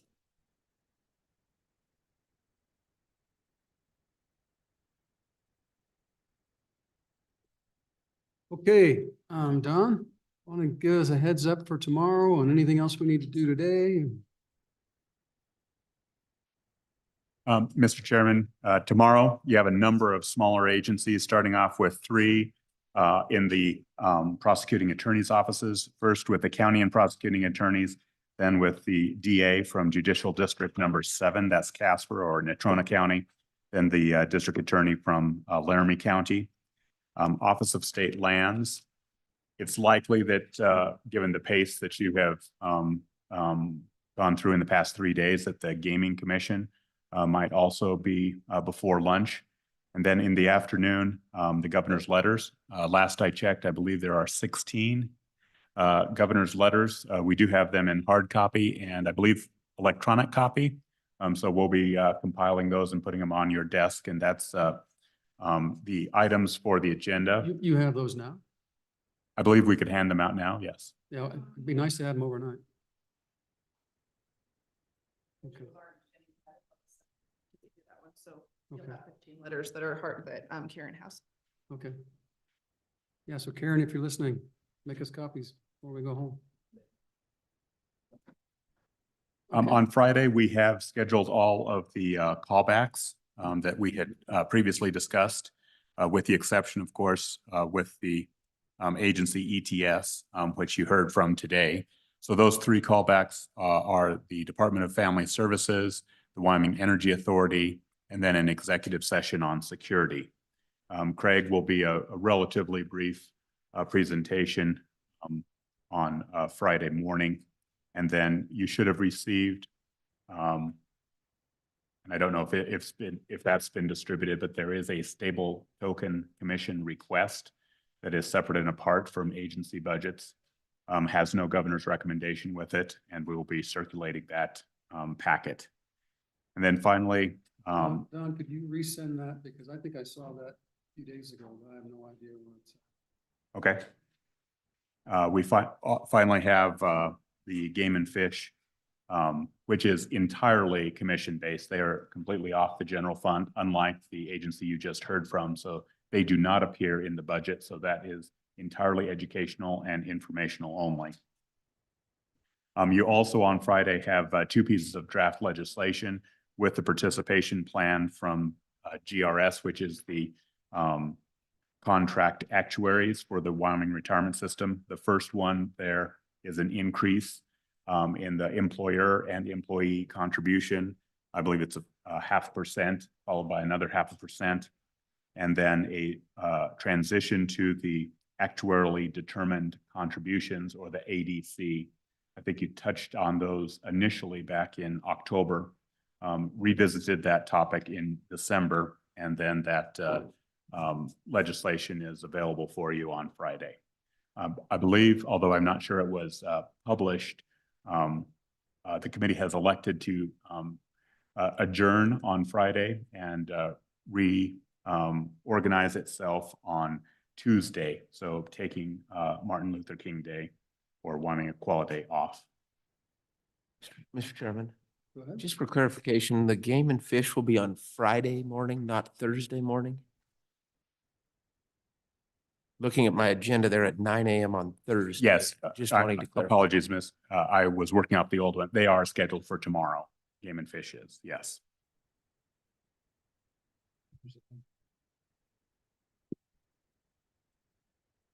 Be here at We 8 will- o'clock. We will be here. If you're here, then we're good. I'm not walking with a Dan. Living with a-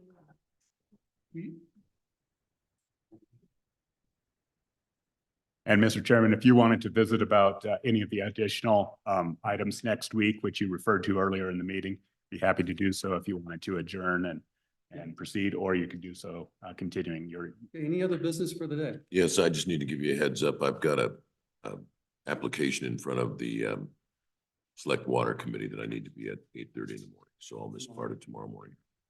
Mr. Chairman?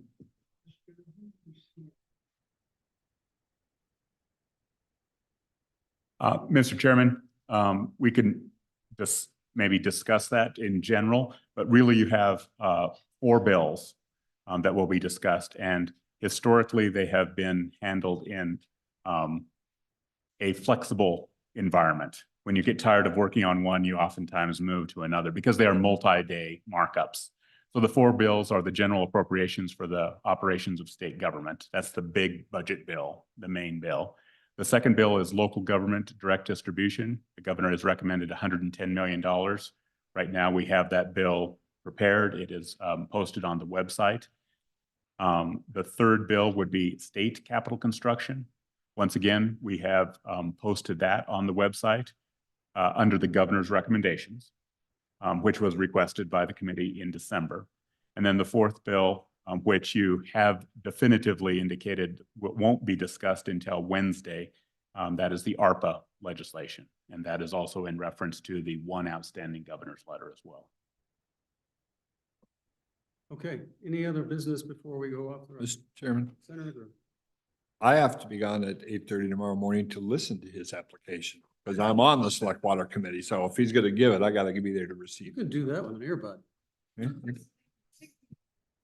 Yeah, okay, we'll stand in recess till tomorrow morning. Okay,